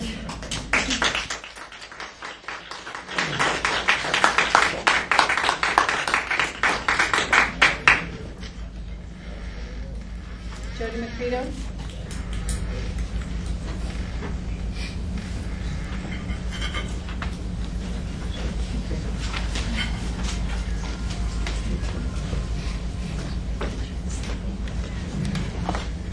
Hi, Jody Macredo, parent of 2 children at Forrestal. Wanted to follow up a little bit about the forum that we had a couple of Thursdays ago. We talked a lot about communications and improving communications. You had mentioned that one of the ways that you were improving communication was by getting involved in the organization to improve communications between the community and the police department, which I found a little curious because we're trying to improve communications between the community and the school board. But I still thought it was a great thing to get involved with, so started asking some friends of mine that are part of that organization what your involvement was and how the district was helping. And none of them seemed to remember seeing you there. And there were some comments made to me about how they had been trying to get the district involved to include at-risk youth to connect them with the police, and how that wasn't necessarily being met with enthusiasm. So I was just curious as to how exactly are you involved and what initiatives you're taking to help the at-risk youth get involved in that program, and what we can look forward to moving forward, how that will increase the relationships there. And you did also mention at that meeting the elephant in the room. Until tonight, you were the only person that mentioned it, and it was at least the second time I have heard you say it. Still failing to enlighten any of us as to what you're talking about. I want to be as clear as possible here. We all have very specific and serious issues with this district right now, and we have not been shy about it. We are very busy people. We have careers, we have families, we have lives, and we're not interested in wasting any more of our time. We are here because we care about the children, we care about the teachers, and we are extremely frustrated. We are frustrated about so many unexplained transfers. We are frustrated about the possibility of losing the middle school musical. We are frustrated about our money being spent on TOSA positions with absolutely nothing to back up their effectiveness. We are very frustrated that you refuse to answer our questions, and we're frustrated that you seem annoyed when we ask them. In the past, parents got frustrated, and so they realized nothing was going to happen, and they went away. That's not going to happen here. We're not going anywhere. There are real issues, and they're not secrets. If there was an elephant in that room, I assure you it exists in your own head. We were very clear about what we were there to discuss. You are a professional, you were hired to do a job, and you're paid to do that job with our tax dollars, and we are asking you to stop playing games and stop trying to distract us. Beacon is a wonderful community. We have great schools, we have great teachers, we have so much potential, and we have intelligent and involved parents who are paying attention. We are trying to make things better. And my question to you is, why do you see that as a threat? Why don't you treat us with the same respect that you feel you deserve for us? And what exactly is it that you're trying to do here? Thank you.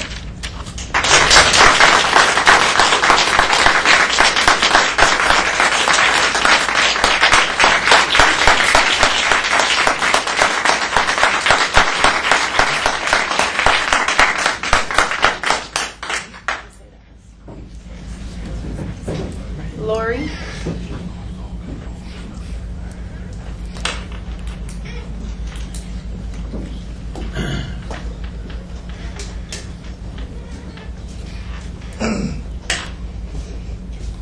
Note to self, next time don't sign up after Jody on the list. Hi everyone, my name is Lori Murhidge. I have 2 children in the district. This is my first time speaking publicly. I want to thank the board for their time. I know it's a lot of effort, and I'd like to address the board specifically. The reason for this is because I believe it is with you that parents can have their voices heard. I still believe that.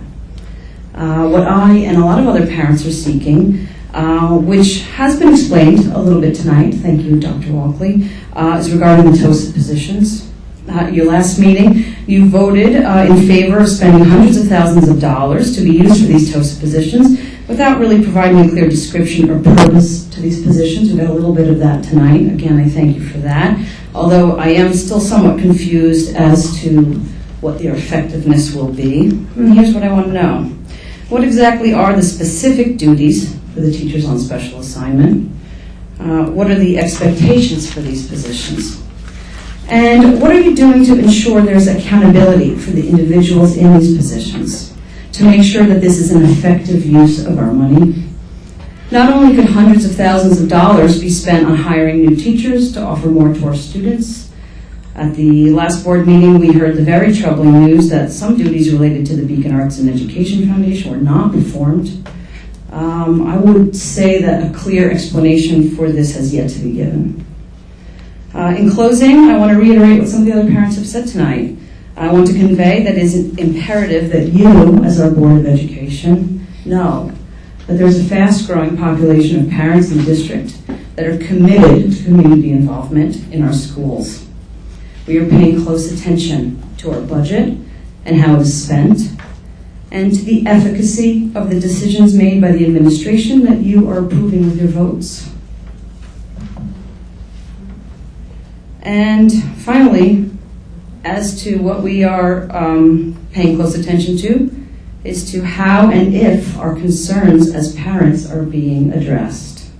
We're here and we want to be involved, and we expect you to represent us. Thanks.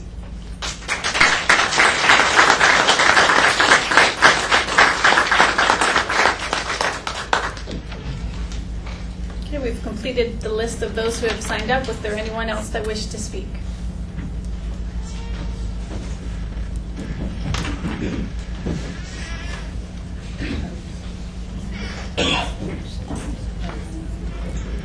Hi, I'm Clarice Ellie. I have 2 kids in the district.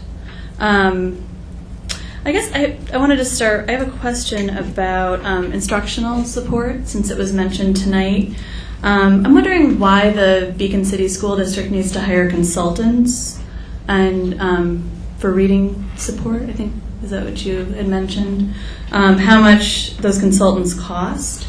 And I'm also wondering if if you started by maybe speaking with the teachers about what they thought would work best. Just being a teacher myself, I know one of the most effective things you can do is to observe another teacher that has strengths in an area where you might have a weakness. So for example, if my weakness was in teaching reading comprehension, it would be very beneficial for me to then go and observe a teacher who is excellent at teaching reading comprehension, and to have a substitute, let's just say, come into my classroom, 1 period a week to allow me that time to observe. I would also then, as a teacher, have buy-in, and this is just one example of something that could be done that would cost the district very little. So I'm just wondering, and this kind of goes in line with the forum. I know we talked about improving communication between the parents and the Beacon City School District. And I'm also wondering if there's what the level of communication is with the teachers and the students, how often you visit the schools as a superintendent, not just formally, but informally. Do you talk to the students? Do you find out how they're doing? Do you find out what their needs are? Same thing with the teachers. Because that's the kind of data that I would really like to see. Personally, it's real, it's about our district, it's not copied and pasted from like the New York State website. And then I still have a lot of concerns, and I'm not going to let this go, about the APPR. It was a total debacle. I don't understand what happened in 2012 to 2013. I've heard different things from different people, and I've read the article in the Poughkeepsie Journal that basically said that the majority of ineffective teachers in Dutchess County were found to be in Beacon, which we all know is obviously not true. That couldn't be further from the truth. I've heard things about a building formula, but then I know other districts did that as well, and they didn't totally screw it up. So I'm just wondering if there was something that was left out on a form, or if there was like a clerical error. I think that we have the right to know what happened. We still don't have an answer. And I'd like to, the reason I'm asking now is because I believe, and correct me if I'm wrong, that the new APPR, your plan, is due November, is that right? Or when? November. So I'm just curious, did you kind of go back and look at what went wrong? I remember actually that Paul Dorward had a lot of really good suggestions for you. He gave a really clear presentation about how you could improve the mistakes that you made in the APPR. I'm wondering if maybe you took his advice. Thank you. Okay, thank you.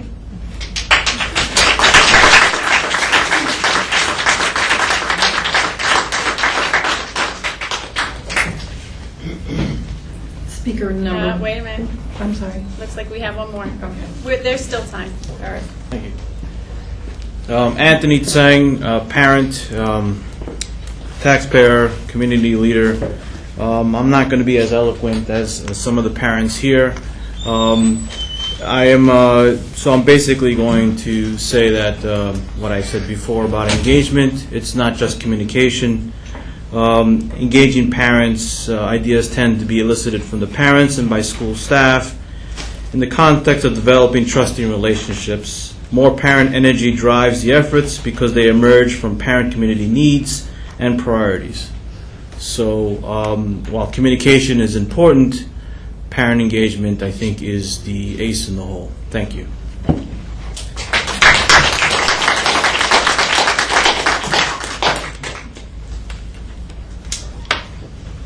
Was there anyone else who wished a moment to speak?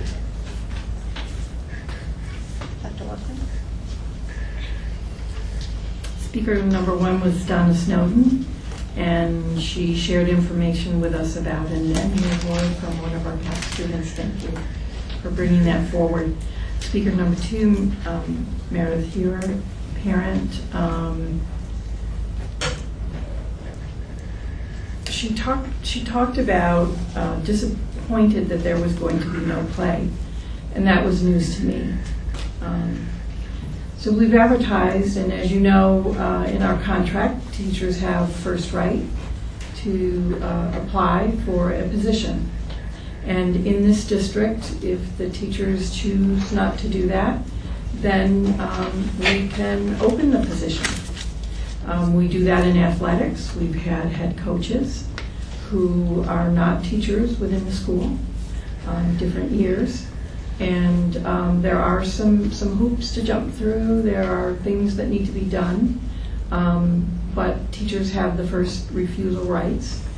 And the position has been advertised. I've been in contact with Mr. Soltish. He was off a day or two here, but we will have another conversation and decide the next steps.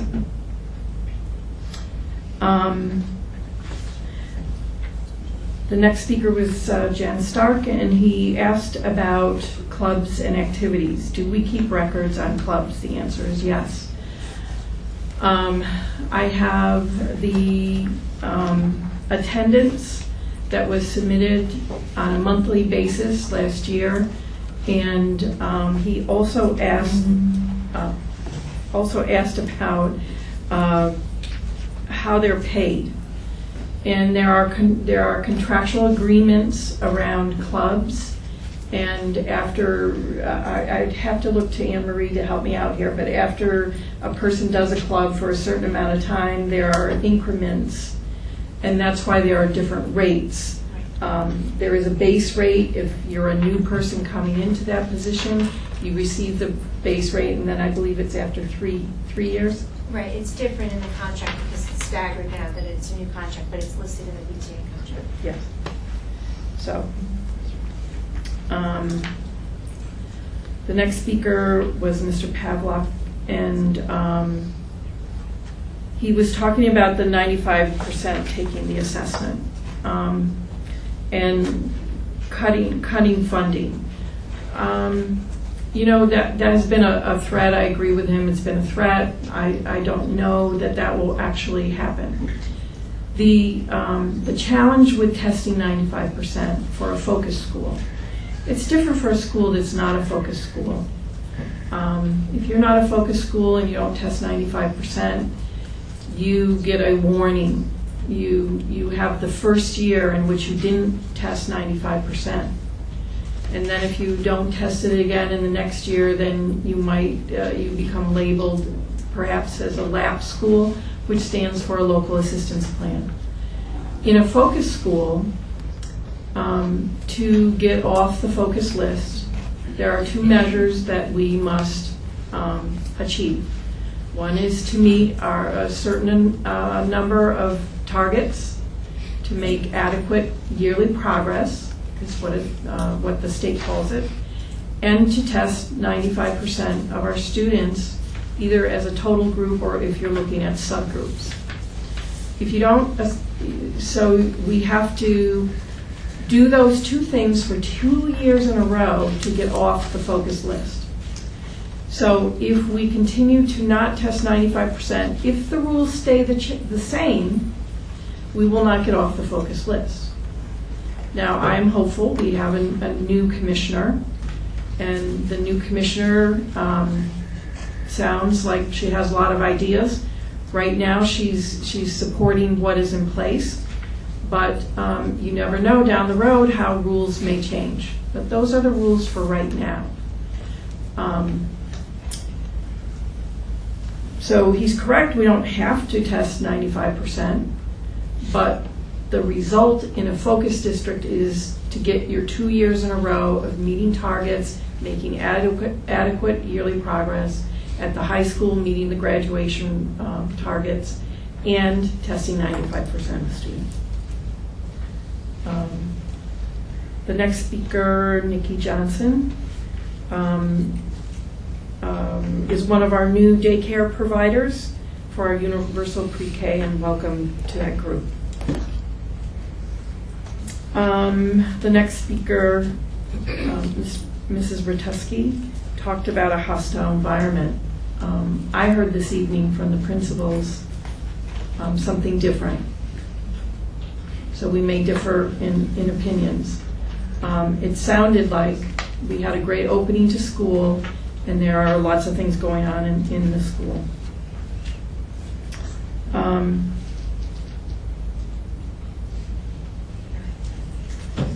Mr. Canarelli talked about the tax bill, and did you want to share some information? I did have a conversation with Mr. Canarelli as well. So he came to the board to explain a letter that is attached to your board docs. He's looking for support of the school district. I explained to him that the decision of this is not a school district or it's not a municipalities, and he understood that. But I think he's trying to take a cause to the state and try to get the legislators to look at that.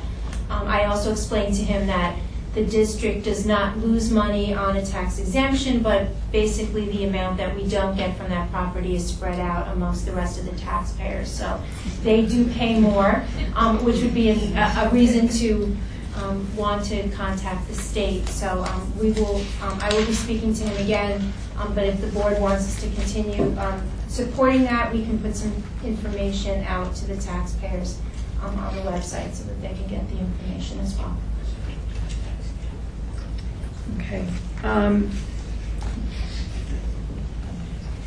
Jillian was the next speaker, and she talked about involuntary transfers. Just for the record, they were not all involuntary.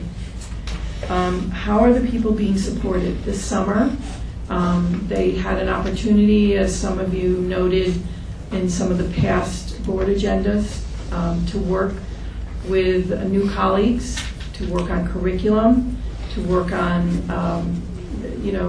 what's being taught at that particular grade level, lesson planning, etc. So there were opportunities this summer. And in addition to that, instructional support teachers are available to support all teachers. In some cases, we have new teachers who are part of teams. In the elementary, they're part of grade level teams who have common planning time. At the middle school, there are teams. We are organizing teams at the middle school as well, so they have teammates. And at the high school, at the 9th grade, we have teams as well. Teams are one way to support, and we will continue to support teachers as we have in the past. Mrs. Kellogg may find that there might be further requests for curriculum work, etc. throughout the year. We certainly would support that as well. We do have outside consultants who are coming to the schools. You've heard about PBIS, you've heard about VAS. We have a conference day coming. We have a contract with a nationally known consultant, Stephanie Harvey, and a team of people that work with her. There are other consultants that we bring to the school to support teachers and help them. There are BOCES courses And we have the electronic database called My Learning Plan, which allows teachers to view possible coursework or working with colleagues, for example, a social studies group coming together and working on curriculum or furthering their knowledge in social studies with new standards, etc. Not only do we have our local BOCES catalog of courses, we have several BOCES teacher centers, courses of work that they can look through and apply to attend.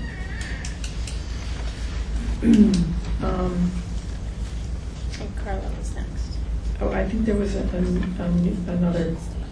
Yes, assistant counselor and the mission statement. Yes, and I was looking to Dr. Sieverding, a student assistant counselor. I'm wondering if that's like a guidance counselor? No, I mean, Yeah. the previous district is a service that was provided typically at the county level that districts contracted with. Here in Beacon, there is no student assistance counselor. Much of that work is done by our social worker. So a lot of districts did use that, but given when budgetary items got tight, I know a lot of them either reduced the amount of service, but it's something different in that regard.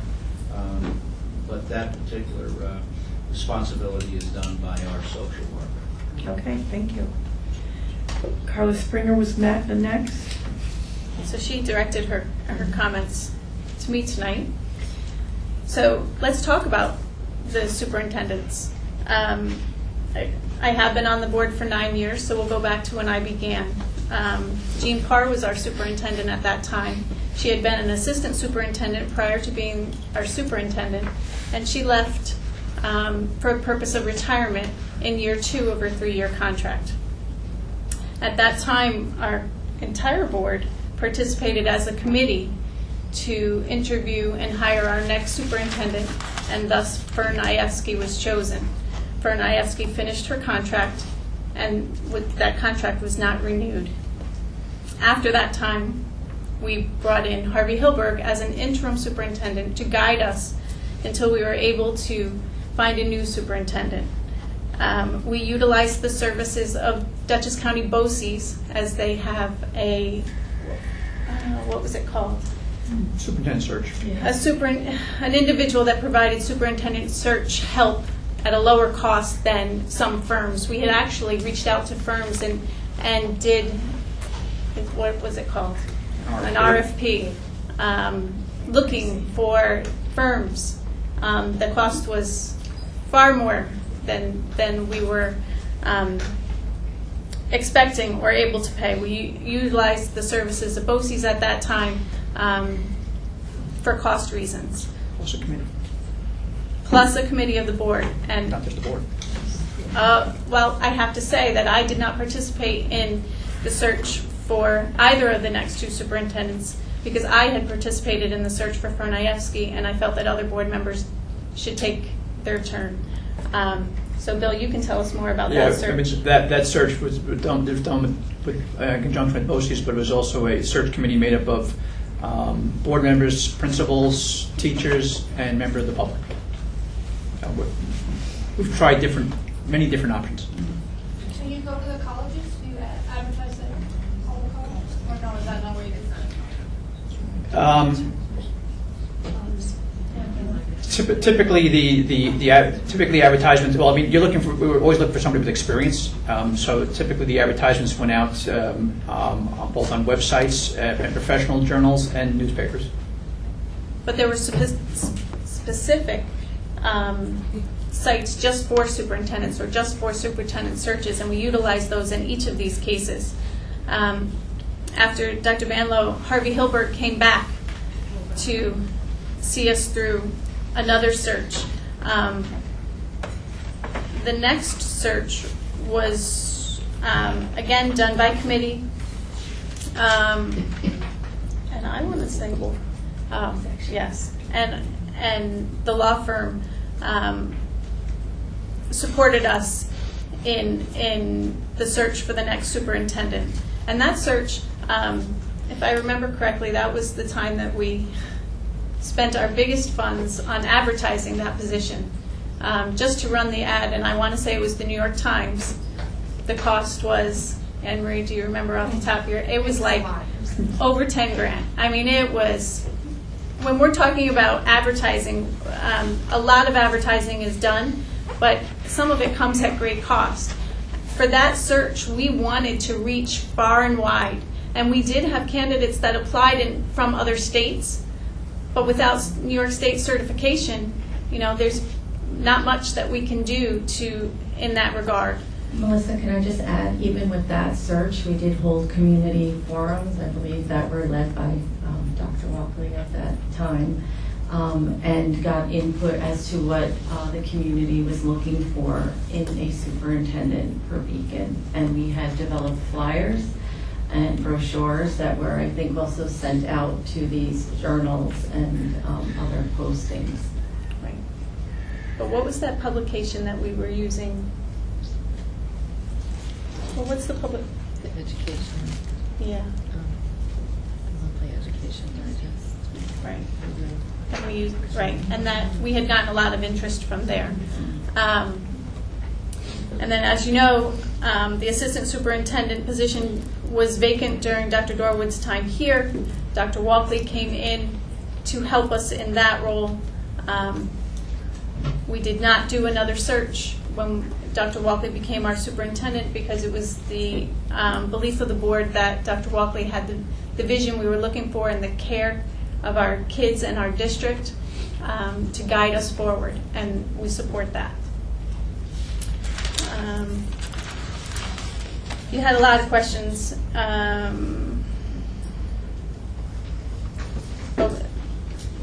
What I heard most after the implications there was about hot classrooms, and certainly hot classrooms are not great for any of us. I don't want to work in a hot room, and I'm sure children do not wish to learn in a hot room. Many of our buildings, this building has air conditioning, right? Through most of it, if not all of it. All of it, he says with great pride. But most of our buildings are older buildings. And, I can't speak exactly for our buildings, but I just had this conversation at home, and my husband's building is too old to put air conditioners in. The cost to do that in the buildings of that age, and his building is 75 years old, it's prohibitive to the district to do that. So while I agree with you, children would certainly learn more and learn better in other circumstances. I don't know what we can do to remedy that. Have you done a cost? Well, we have an energy consultant that have done extensive research, but I can't say if that was something that they looked at specifically. Okay. The next speaker was Jody Macredo, and she asked about the involvement with the police. So, since I came here, I have had several meetings with Chief Sullivan, and when he brought in the new liaison for our schools, Mr. Johnson, we met with I met with him as well, and we're excited to have that liaison working with us. This summer, we hosted here at the high school the Junior Police Academy, which we talked about last board meeting, in which the attendees felt that it was a very successful first endeavor for the summer. It was a week-long course of study where middle school students came and worked with the police, and they got to go on field trips and they got to visit some of the facilities of where the police are trained and developed a very nice relationship. And my understanding is they'd like to repeat the program again next year, having some of the students who attended this summer become junior leaders in that program again next year. I have also met with a subcommittee of the Beacon Speaks Out, which is connected with the police, and we had a meeting a couple of weeks ago where we talked about some ideas that were brainstormed. It's also a community group of things that they would like to see here. And actually, I'm going to do part of my report right now because it ties in with that group. We talked about building relationships, better relationships with the schools, and our work on our safety plans, and also a career day or a career fair was one of the ideas that we talked about in terms of working together and bringing good things to Beacon. And that was definitely something that created a lot of energy in the room as we talked about it. Since that meeting, I have met with a consulting company that put together sort of a state-of-the-art safety features in, not Middletown, I'm sorry, in what district? Monticello. For Monticello. And people came and visited with us.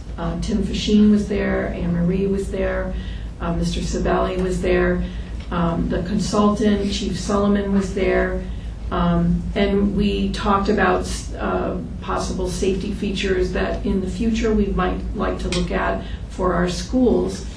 And then as we talked about that, and the need, every school district this year, or last year if they did it last year, needs to develop a new safety plan because there is a new template that we need to use.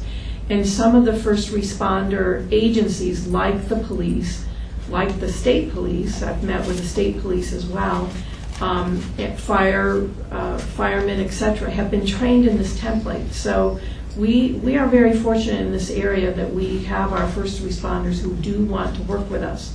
So one of the things that we talked about in this other meeting was having all of the first responders come together because they don't necessarily know each other, but we need them to develop our safety plan.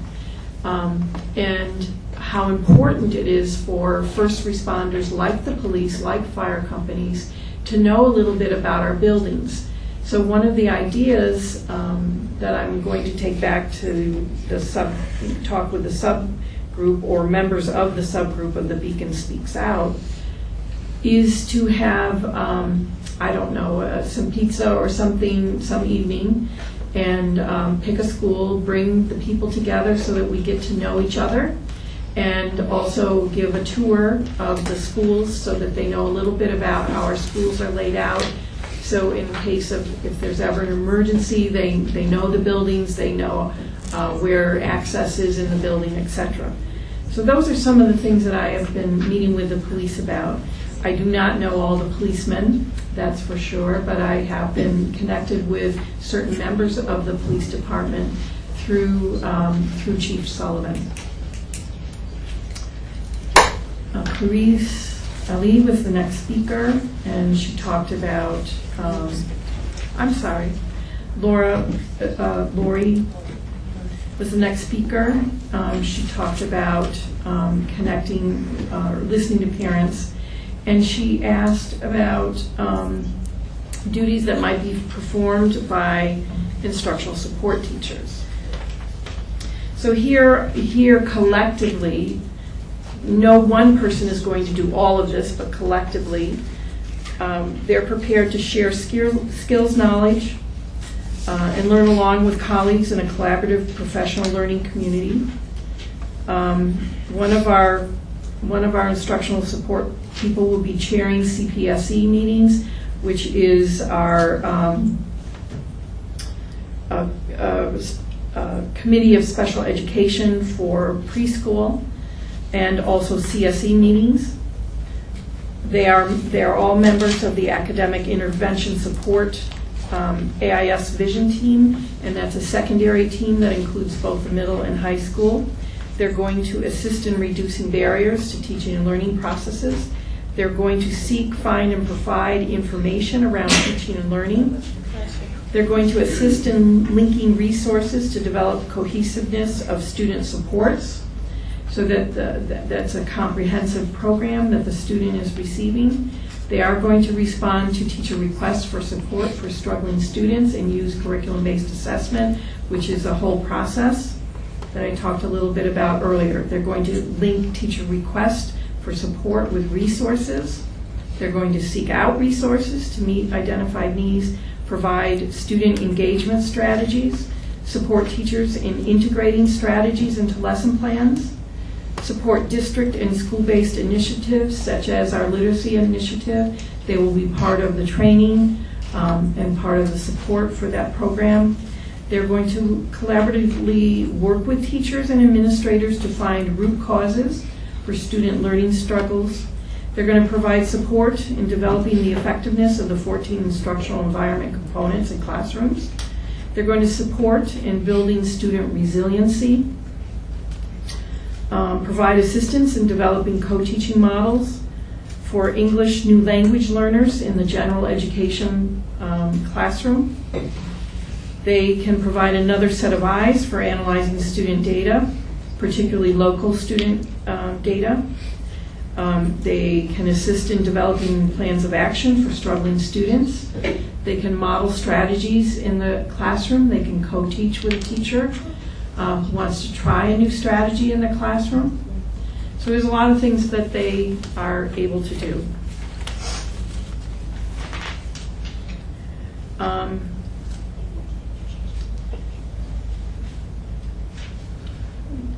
Clarice Ali also asked about instructional support and why we use consultants. We use consultants in this district, like other districts use consultants, to bring information to the district. There are ways that there are many ways to professional develop, and one way we're using several ways in the district. One way is to attend coursework, as I mentioned, through the My Learning Plan, the course catalogs that are available to our teachers. Another way is to bring the training to the district. That's through consultant work. We also have consultants who come to us from both the RSC Task Force, which is a special education arm of the BOCES in the state, and the Rayburn, which is English language learner arm of the state and BOCES. They come and work with us, and they have brought books. We're doing putting professional books in the hands of teachers where they're reading and doing book talks. In addition to that, there are books that are connected with our literacy initiative, and we have put those books in the hands of teachers, and they will be reading and using those books to learn. There is just, as I said, opening the doors and working with teachers in collaborative ways to share strategies that work in your classroom. That's another way to professional develop each other. And so there are many ways that we professional develop, and one way is to bring consultants in the district.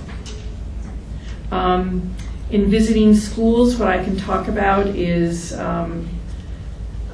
last year, we're just early in the year this year, but last year I have met with students, particularly students at the high school level. And not to say that I don't talk with students at the elementary level, but not quite in the same depth that I've talked with high school students. How often was I in the school? It depended on the week. Sometimes in a week I might be at 2 different schools, 2 or 3 different schools that week. Some weeks I might not be at a school. Some weeks it may just be one school. I didn't keep track.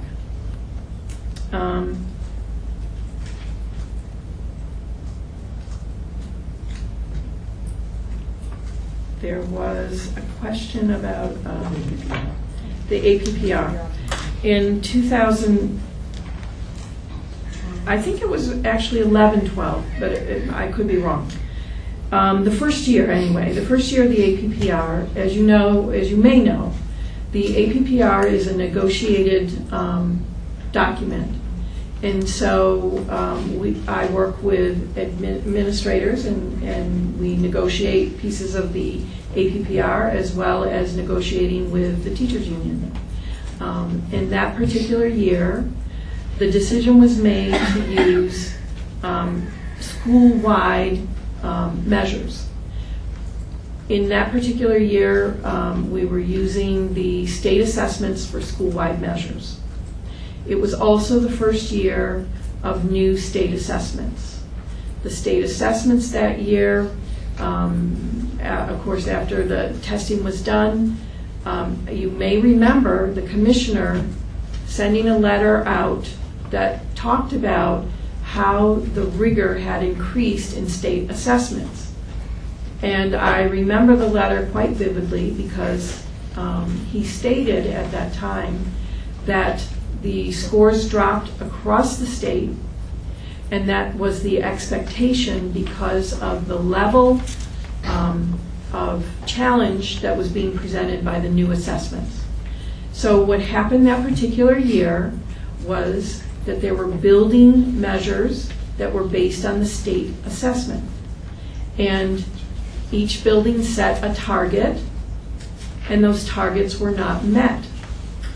Therefore, the teachers did not earn points for meeting targets. So teachers did not earn enough points. And you're absolutely correct. That was, from the state's point of view, that was, from the state's point of view, I believe, a very particularly flawed system. Because the state set forth ways to set targets in the schools for the local piece of the assessment of the APPR. And they talked about methodologies. There were X number of methodologies that you could use. This was one of the methodologies. There were other methodologies that did not utilize state testing that might have involved purchasing third-party vendor assessments, etc. Those are quite expensive. Some districts were already using approved third-party assessments, and so they were able to use assessments they were very familiar with. Sort of a slap in the face that year was to make the test so hard that scores pummeled across the state. There was not one school that scores did not decline that particular year across the state. So it was, in some ways, a setup to suggest that a legitimate way to set a goal would be to use a state test that the state had already planned to have such high rigor that they knew the scores were going to drop. But every school district in Dutchess County was held to the same standards. Well, you answered her questions. I mean, why is there such a discrepancy? I mean, not everybody chose to use the state assessments. There were very few school districts. That chose to use the state assessments as their targets. And I believe I remember maybe only 2 school districts, but I could be wrong. And that's some research that you might be interested in doing. But most school districts used you should really be doing these because you have the new APPR. I mean, if I were you, I would take that seriously. I mean, this is a terrible stamp on the teachers in the Beacon City School District that they shouldn't have to have. Okay. We've had this conversation before. I'll finish talking about it in our personal meeting. Dr. Walker. You didn't really answer my question. Go ahead. I do take it very seriously. And with the new APPR, there are new rules.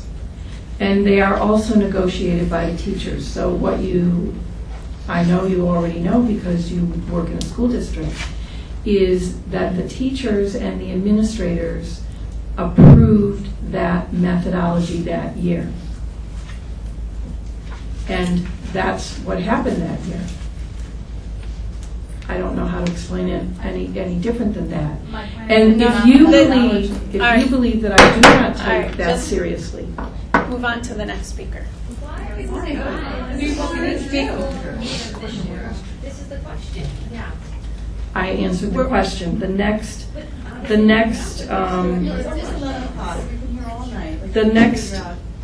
speaker was Mr. Sang, and he talked about engaging parents.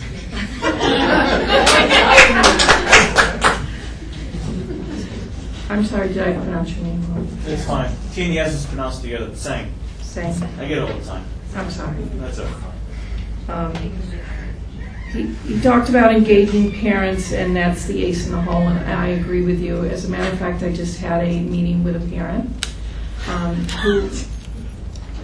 who we talked about ways to engage parents. She talked about volunteers, and we also talked about the play, and I shared information with her.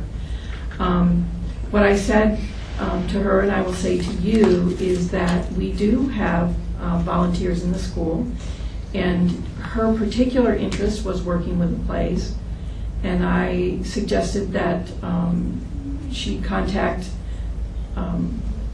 both PJ Devine at the high school and whoever may take the position at the middle school to let them know that they are interested in volunteering. And again, there are certain things that we do that we are required to do, like fingerprinting with volunteers, but we welcome volunteers. She also mentioned that it would be helpful if there were things, if it's a two-way street. If parents are interested in volunteering, they should let us know, and we, the school district, should also let parents know opportunities for volunteering if they're interested in that. So I do agree, and some of the committees that we have had is another way that parents can become involved in the school district and the happenings within the school district. Our sports program, our music program are also ways that parents become involved. We have parents that support the drama. They may not be volunteering to build sets, etc., but they volunteer in other ways, and they bring food or whatever, refreshments for the students. So there's lots of ways to become engaged, and we need to hear about ways that parents are interested in becoming engaged in the school. There are some ways that parents cannot become engaged in the school because there are laws or rules, etc., around information, etc. So we need to know what people are interested in. And that's it. Thank you. Okay. Have you completed your superintendent's report tonight? The other piece of the superintendent's report is I did want to share a little bit of information about a new program that we are piloting and doing at the middle school. And I see Mr. Soltish has left because he has an early start in the morning. But we are piloting at the grade 6, and Mr. Stark has left. I would like to thank him for his help in connecting us with this program called Engineering by Design. It is a STEM program. STEM stands for Science, Technology, Engineering, and Math. And it is, according to their PR, it is the one program in the nation that is a K-12 program, but we're starting at 6th grade because we actually had a need at 6th grade. This is a program that has been built by different organizations connected to engineers, mathematics, science, the National Science Education Standards, and something called Project 2061. This year, we will be servicing about 150 sixth graders, and we're very excited. We actually have a brand-new teacher who will be receiving training, very specific training from Engineering by Design, and they offer support throughout the year. We'll also be looking for our current technology teacher at the middle school to also help support our program. And it's very exciting. It's a hands-on program. It provides lesson plans that have been vetted from math, science, technology, and engineering. And at the sixth grade level, the name of the course of study for the year is called Exploring Technology. And so I would like to bring back, once our teacher is trained, which will be happening quite soon, have her come back and Mr. Soltish and have a presentation about this very exciting program. That's it? That's it. Thank you. Good. Do we have any board comments tonight? I'll do my first take. All right, I'll go. Closest to then. Just a couple questions. One, not questions. So I want to give a report. I was able to go on the board tour of the buildings this year with Henry, and Anne Marie and Dr. Walkley accompanied me. Henry is a very passionate person that takes his job very seriously, I found out. The buildings were in stellar shape. He talked passionately about the new energy efficient lighting that was throughout the whole school, about how he utilized internal staff for waxing the gym floors. He was very adamant about and happy about a boiler at the high school. It's energy efficient, and it's a lot smaller than the current ones that we had when we initially bought the building, or built the building. And as Mrs. Conrad said, the new windows at the gymnasium at South Avenue. I just want to commend him and his staff. The buildings were phenomenal shape, and it was a pleasure to go through the walkthrough and see. And just to hear him talk passionately about what he does is easily to see, and I could see that in the first 15 minutes of the conversation. The first building that we went to was South Avenue, and he was talking about how he had the mad painter, and he just wanted to just give him the paintbrush and let him go, and that's it was four classrooms, but he went on and painted 16. So they're motivated by his passion. I could definitely see that, because every custodial staff that we ran into that night and ran into some of the principals, they were very passionate about what they were doing, and it was a team effort. So I just would like to commend them on that. The other thing is there were a couple things mentioned tonight, and can you give us an update on the APPR negotiations and how we're doing with that? Do you want me to go through the list because they're not long explanations, or do you want to do one over? We had a meeting in the summer, and actually we had a meeting, our second meeting scheduled on Friday, but because the consultants will be here, I actually have meetings all next week with that. Our group is made up of teachers and administrators, and they were enthusiastic, but also a bit overwhelmed by the enormity of the changes and what they mean with the APPR. We also recognize that in the APPR, unlike the previous negotiations of the APPR, the negotiation piece of it is very small in comparison to the previous APPR, and that there are many more items that the state is much more prescriptive about. So, and there are things about our current APPR we are, desiring to roll over into the next APPR.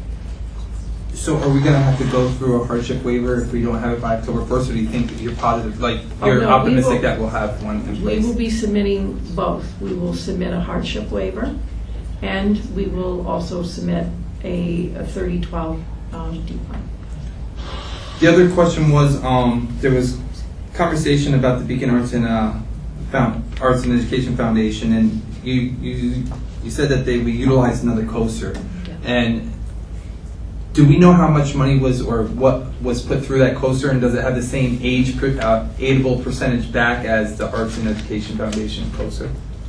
The coaster, the educational I'm sorry, the environmental posters through Putnam, Northern Westchester, BOCES, and last year we put the Sharp Reservation is through that COSER, like it has been in the past, and the aid ratio is the same, because it comes through our BOCES, Dutchess BOCES. Just give me a minute here.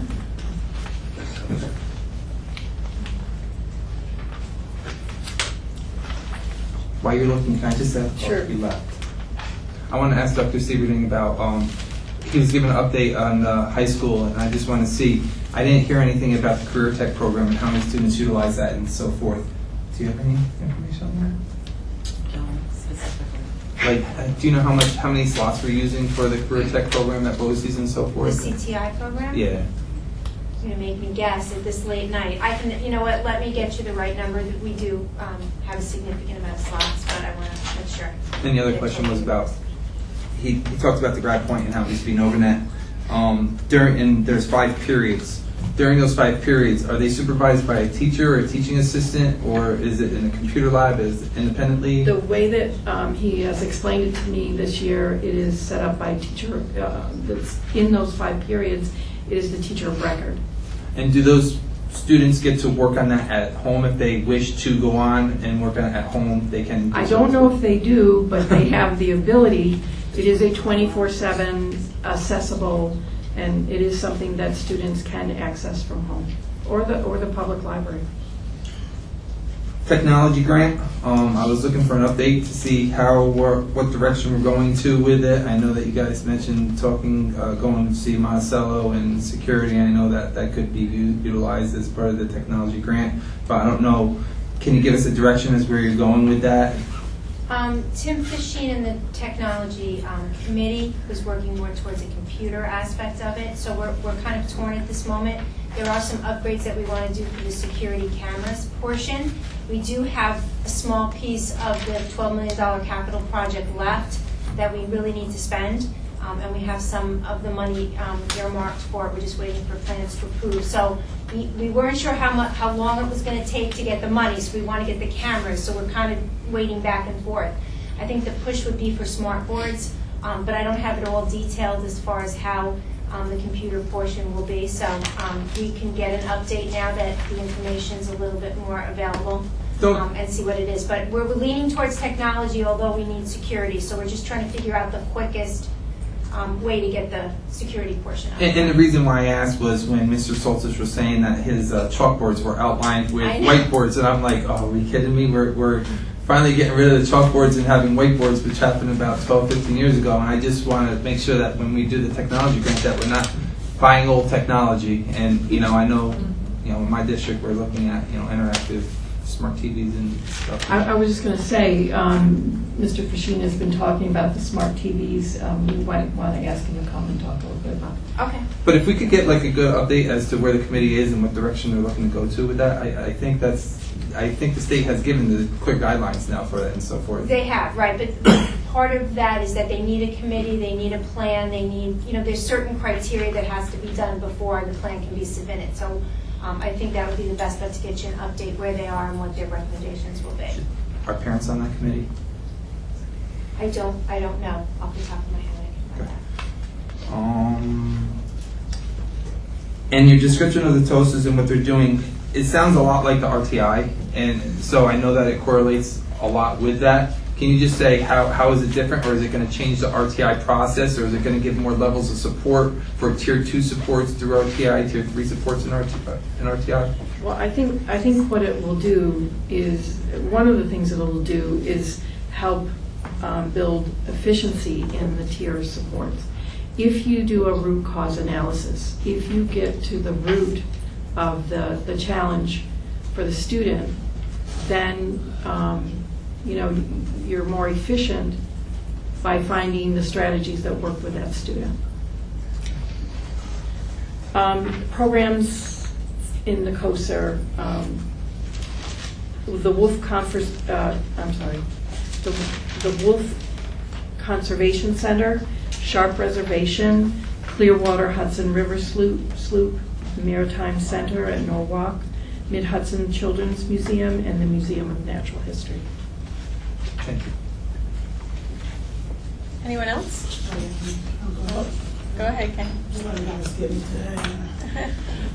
So I just had another question on the arts and eds. If Emily can just explain, because I think it was clearly explained to us that the art money can't be spent on the TOSAs. It actually goes back. One of the parents made a statement that the art money was spent on TOSAs. If I understood that The arts and ed money? Yes. So- Okay. The programs that we're able to put through the COSA for the BOCES Arts and Ed, in a current year, we receive BOCES aid in the subsequent year at our aid ratio, which is a little over 50%. So that money is into the general fund. That's not money that's used to pay for a TOSA. The TOSA, or the instructional support, was part of the budget process. It was in the general fund. We explained what teachers would be paid out of general fund, what would be paid out of the federal, but there wasn't a correlation between what we received in BOCES aid to pay for TOSA. I think the discussion was the money we received back in BOCES aid would go forward and pay for programs in the future on a school basis level, including the Calico Ball. So I think one doesn't really have to do with the other. Thank you. Yeah. So I just wanted to congratulate all of the building administrators, the teachers, and definitely the support staff. It seemed like the support staff have really done an excellent job in getting the buildings to where the building administrators really are very appreciative of them. So it's not who you see up front always that's keeping the ball rolling. Sometimes it's just those that are in the background silently moving about that does that. So I just want to congratulate them. I want to thank Dr. Walkley for the forum the other night. I think there was a goal and an agenda, and I think that we learned to hopefully work respectfully with each other to come to a common goal, which is the children of this district. And we will learn to agree on things, and we will learn to disagree. But I think if we do that respectfully, I think that we can grow from that. I want to thank the Beacon High School PTA. I didn't do that last meeting. I won the $25 gift card to the diner, and that is just because I signed up for $5 or $10, whatever that was. So my message there is to really support the PTA, PTO, and PTSOs in the district. I commend those parents, and I've been doing it since I've lived in this district now for 8 years, for their hard work and dedication to just making sure that things happen for all of our kids is equally yoked, and definitely making sure that they take care of the teachers and the admins in the building. So even if you don't have the money to pay the dues, I think that they will welcome the support, the hands-on, the volunteering, and sometimes your skill just helps, So I do sing. If you need me to come sing, I'll sing a song for you guys. I wanted to ask about I wanted to congratulate the August graduates. It definitely makes me happy. Increasing the graduation rate is one of the reasons why I got on this board, because I saw that there was a need, and I think that when you sit down and you put a bunch of heads together to have a common goal, you can attain that. So I see that happening. I'm glad that the administrators believe that we're not there yet, and we're not sleeping on that. So we have a lot of work to do, and that's going to take collaboration to get there. But kudos to those graduates who kept pressing through to make those numbers where they're at today, because without them, we would be below the mark, and that's not where we want to be. I just wanted to ask about the Grow Your Own program. The 9th and 10th graders, I have a 9th grader somewhere in that high school, and I want to know if that program, where is it, who does it, who starts it, just in case they need a hand or a push to get the ball rolling, so that there's another opportunity afforded to the students to take advantage. And that's all I have. Again, we have had, I think, 2 meetings. We do need to reach out. I think we need to reach out. This is new for the college too, so they're still kind of gearing up. Their new person is on board, and actually, the last time we spoke with them, they thought it might be nice to have that person, the resident, the fellow and resident, to come to a board meeting and talk with us. So that's something we can look forward to in the future. Christine, do you have quick comments? Quick? Did you say quick? I didn't say quick, Oh, but okay. if you'd like to be quick. No, I don't know things. So first, I wanted to just give a little update on the policy committee. We have our next meeting on September 21st, 7 p.m. at the board office. We will be reviewing 3 policies. One is, and these are available online, now the links are coming up about a week prior to the meeting for the policies, so you can click on it and see what policies we're talking about. One is policy 5460, which is on child abuse. Another policy is one we started at our last meeting, but we sort of didn't finish, so that's policy 1230, public participation at board meetings. And the last policy, and one of the things we've been doing as we've been going through the policy, and we've been kind of strict on this, is if a policy that we update refers to another policy, we're pulling that policy. And there's one that we left off, which is, it goes along with the public participation at board meetings, which is the public complaint policy. So that's referenced in 1230. It talks about it, the complaint process. So that's policy 1350. So we had actually a nice group last time. People at our meetings, not quite as many as the regular board meetings, but it's nice to see people there. And when we can at the end of the meeting, if time allows, we will allow for comments. Last time we didn't get to that. I think we bit off a little more than we could chew with regard to our agenda. And the meeting after that will be October 20th. I believe, I'm not sure, our meeting dates were set for the next few months, so those should be on the website. So if you want to plan ahead to attend, you can look those up. I wanted to update everyone. I did a little research on the student board member. Mike did a little research on the student board member and shared it with me. So there are some requirements, and the major one, if the board decides to go ahead with this, is that this has to go out to the public for a vote. So when the budget goes out, it can be, is it called a referendum? It's a referendum that the community could vote on as to whether or not they would support adding a student board member. Mike tells me that just because you add a student board member doesn't necessarily mean you have to fill the position. So it wouldn't force us to fill that position. But if it did fail the first time, there's a little bit of a waiting period before we could put it up again. It has to be a senior in high school. They have to have attended our school district for 2 years prior to being appointed.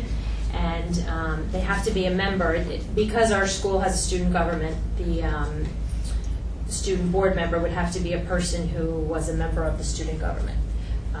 So maybe this is something we can talk about a little more. I'm getting some contact information from the New York State school boards and also from Mike about some other districts that are doing this, so I will get some feedback and bring it back to people. I wanted to just follow up on what Kenya said, and also Mrs. Conrad mentioned this about joining the PTO or PTA, and I know a lot of parents can't attend meetings, but I see, all over the internet, Rombout and the high school need volunteers to help at West Point. That's how they raise their money, by serving concessions. I see that South Avenue needs meals for Meet the Teacher Night. So there's all of these opportunities for people to help out if they can't make the meetings. I wanted to talk about Meet the Teacher Night. I wanted to thank the district and the building principals for responding to the concerns about the Meet the Teacher Night. There was a big conflict. I don't know if everybody's aware, but there were some Meet the Teacher Nights that overlapped, and parents with children in multiple schools were concerned. So many parents did reach out, and they were able to make changes. I believe that's on the website. I saw it. It's not on the calendar on each day, but it's kind of a big list. I wanted to ask, I know Anthony asked about the grant for technology. I wanted to know if we could have a presentation at some point about the Olveus program as it gets into gear. That's a program that's used in the district where I teach, but I'd be interested to see how it's going and being implemented here in Beacon. I wanted to just ask a follow-up question for Mr. Pavlov's question, actually. So he talks about the focus list a lot. And so I know you answered that, being removed from the focus list in the guidelines, but what are the benefits of us being removed from the focus list? So that's our goal, right? We want to get off this list. So my question is, what are the benefits of being off the list? Well, some of the benefits of being off the list is that when we get our title monies and when we do the grant with the title monies, if you are a focus school, you have to spend those monies. They pretty much dictate quite a bit of money and how it's being spent. So once you're off the list, then you have a wider range of ability to use those funds in different ways. In addition to that, an advantage is that you don't have to do a yearly plan. We don't have to have the state visits, which are quite intense. Although you do get good information from that, sometimes it does bring 3 days worth of, taking care of somebody else's needs. In addition to that, we could then be eligible to move to a reward school. A reward school is a school that is not a focus school, that has a certain level of achievement, etc., and then there's some advantages to that. Thank you. A question came up, and I thought we talked about this at last meeting, but could you clarify how the TOSAs are funded? Because I know, I'm pretty sure we talked about this, and then I heard some questions from the audience, and I just wanted to follow. The way that we fund our instructional support teachers, there are 2 instructional support teachers that reside in elementary schools. One is at Glenham, and one is at South, and they are funded through the general fund. There are 4 other instructional support teachers. One is partly funded through Title I. The rest of that person and 2 other people are funded through Title II, and one is funded through general fund that we had placed in our special education budget this year. And then I think the last thing was Mr. Canarelli, I believe his name was. I would love to hear more information about that legislation. You said you had that? I have the letter that he said. It's on board docs. It was in our packet. No, I saw that, but I mean, with regard to reaching out to, you mentioned a little while ago, I think. I can speak to him again to get information about what kind of information he'd like taxpayers to share and what the board can do. So I can share that with you when I get it from him.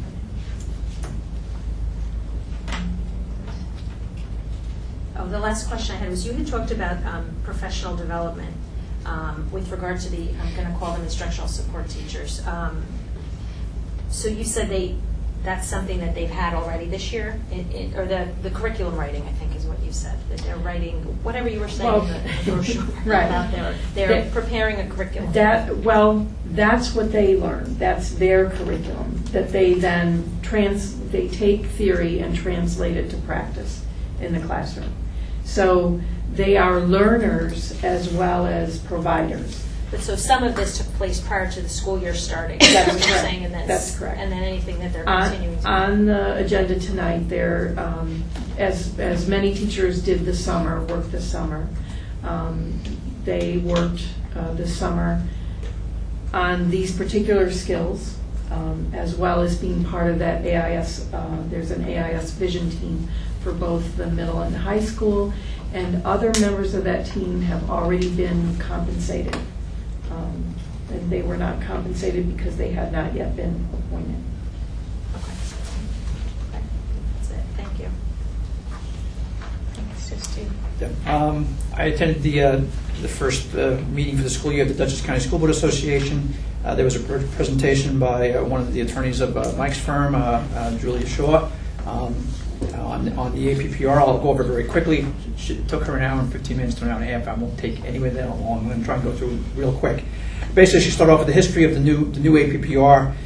It started with when the governor presented his budget that was approved at the beginning of April. Basically, it was policy changes in there with the budget, which most states don't do, but New York State's really good at that. So basically, it's a sort of a threat. If you don't accept the policy changes, you won't get your money.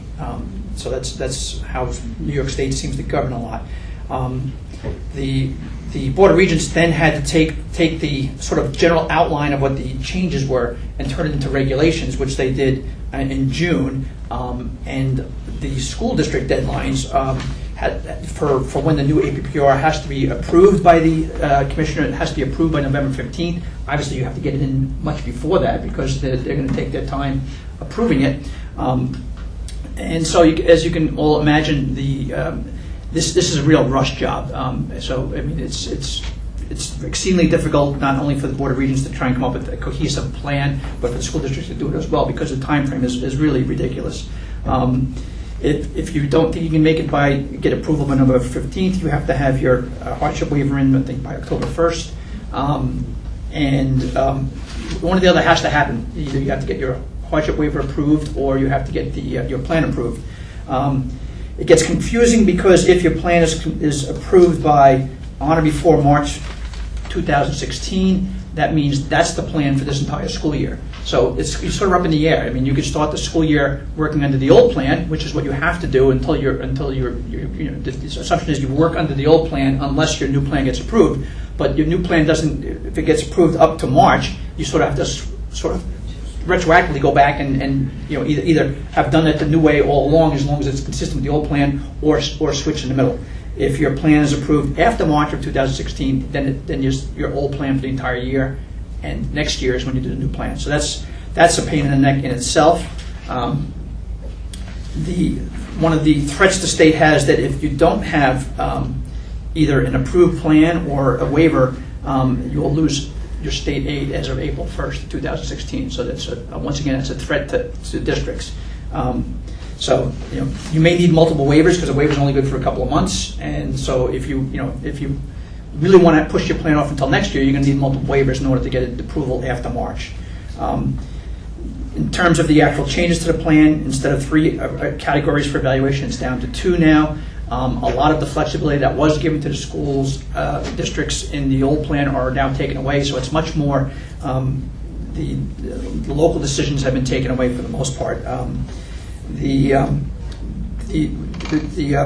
attorney did go over some strategies that can be used to sort of ameliorate the negative impacts, both in terms of applying for a waiver, as we're already doing, applying for the waiver as well as applying for approval, because you're never sure which way it's going to go, as well as strategies that can make it have less of a negative impact with the actual ratings.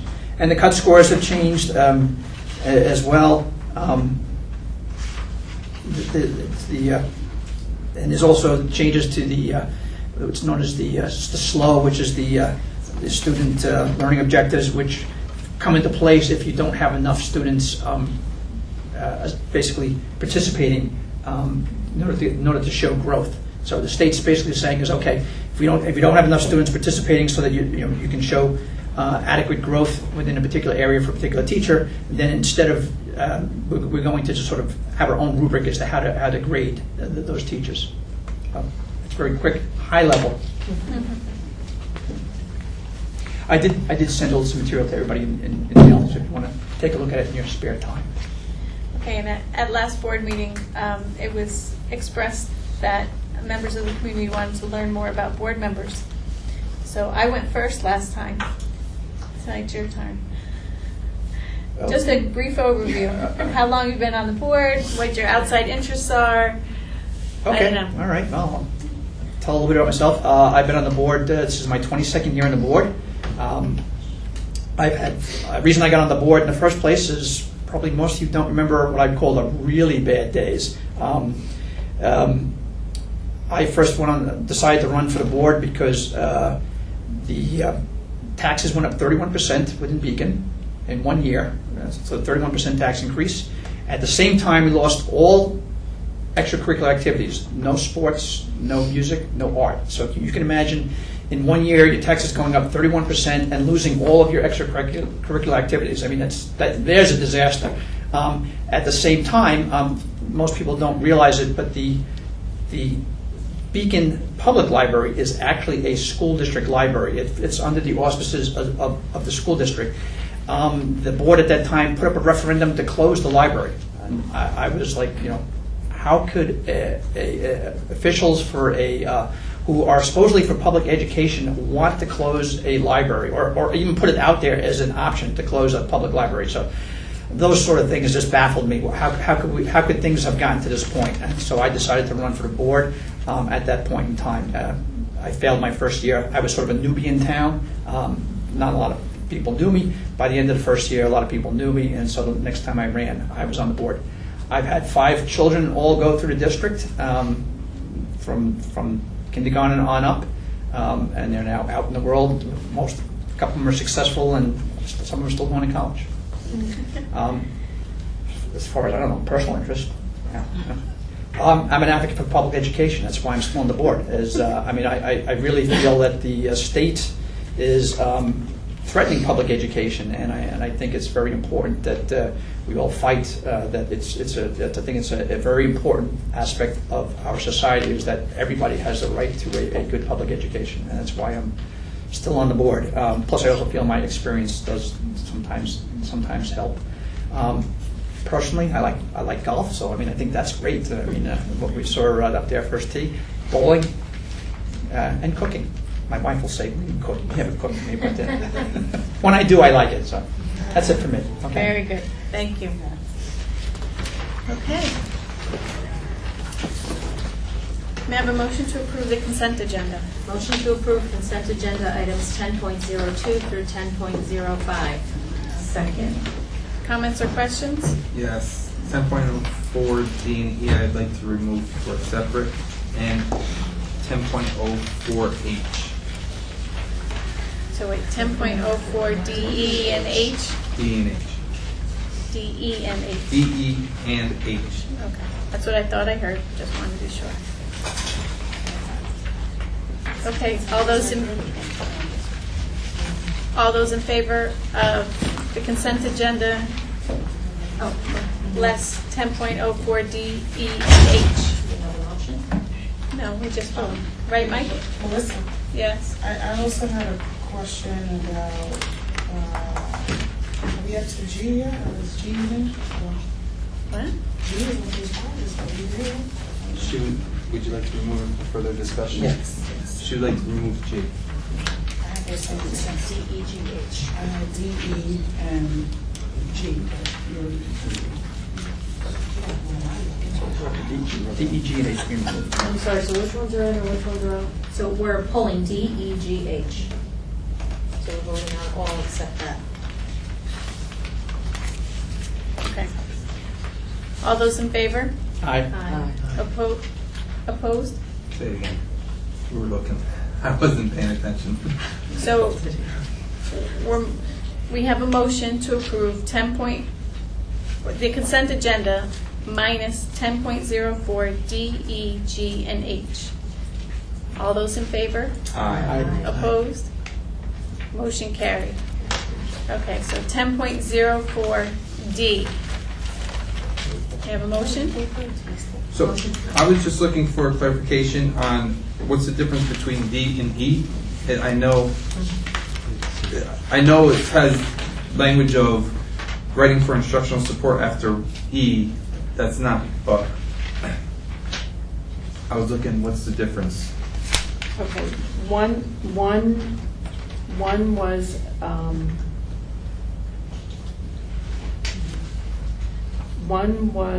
I'm looking at Mrs. Kellogg.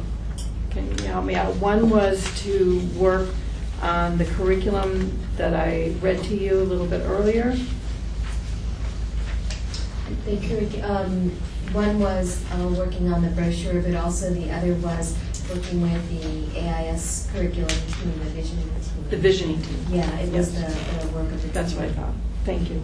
So the development of the brochure wasn't during their workday, it was in addition to their workday that they did that? The vast majority of this has been developed the first week of school during the work time. But we worked on developing the skills that are associated. Some people might say, well, that's professional development. Well, it is and it isn't. I mean, it's a little bit of learning about what it is and how you do it. It's hands-on experience. And then agreeing of how we will implement that within the district and what that looks like. So D was for the brochure and E was for, or E was for, Well, I wouldn't say it was for the brochure. okay. This brochure mainly was developed the first two or 3 days of school, along with some other work that we did. But yes, we did work on the instructional support curriculum in identifying that curriculum, understanding what it was, learning about it, and thinking about how we would deliver that in Beacon. What does that look like in Beacon? So that was outside of the workday? Summer. That was summer. Because this we says were effective working- 9/1. Right. So it seems like it started from 9/1. All right. But school didn't start. School started, school hadn't started yet. Right. We, It's still summer the as first far day as for the teachers school was year. September 2nd, so this was. That's right. I believe it was the Monday of that work, and we were working with a consultant. We had actually scheduled it earlier, but because they weren't appointed, we had to move the date, and because school was starting, that was the date that was available. That was actually, I think that was the first day after, I don't know, was close to the holiday. Yeah. But it wasn't during the scheduled workday, it was in addition to the workday. That's right. That was summer. That was summer. Summer work. We were still in summer. Now, is this curriculum writing paid through the grant as well, or is it paid through general funds? We pay the vast majority of our work over the summer is paid through a grant, including this. Do you want me to go to the next one, or did you have questions about that? Well, we have to kind of vote on one. Go on each that, one. right. Yeah. We have to vote each one So I separate, right? had the same question as how it was funded. I thought it was through the grant, so I just documented that. And then I have an interest in the AIS curriculum because it lacked a lot of substance. It had no connection. So this development of what does it look like will now add some type of structure to the AIS and have it correspond to English like it should, so that the student is helped more, right? Yes. Okay, Yes. correct. All right, so we need a motion for 10.04D. Motion to approve item 10.04D. Second. Second. Comments or questions? All those in favor? Aye. Opposed? Motion carried. Okay, so we also finished discussing E? Motion to approve item 10.04E. Second. All those in favor? Aye. Opposed? Motion carried. Okay. Okay, so do we want to discuss G? We'll take a motion first? Okay, so a motion for G. Motion to approve item 10.04G. Second. Comments or questions? For G? Yeah, Okay. go ahead with the I have a questions. question. I have Yep, a now question. this time. I just don't see a rate listed here. So is there a rate that goes with this? Like It goes just by their says- contract. So, okay, it says, okay. So this is listed in the, inside the contract where the teachers would see the rate? No, okay. Yes. That was my only question. Because it's probably different for each one. Oh, it's the one that's staggered system. Yeah. Ah, okay, got you. Okay. Did they start working already, or was this? Chaperones? Yes. I've seen them at games already, so yes. So motion to approve item 10.04G. Second. All those in favor? Aye. Opposed? Motion carried. Okay, the motion for H. Motion to approve item 10.04H. Second. Comments or questions? Yes. So I just had a question. If this was from, how come we didn't get this before the time? Why didn't it come out like August 10th board meeting? And Right.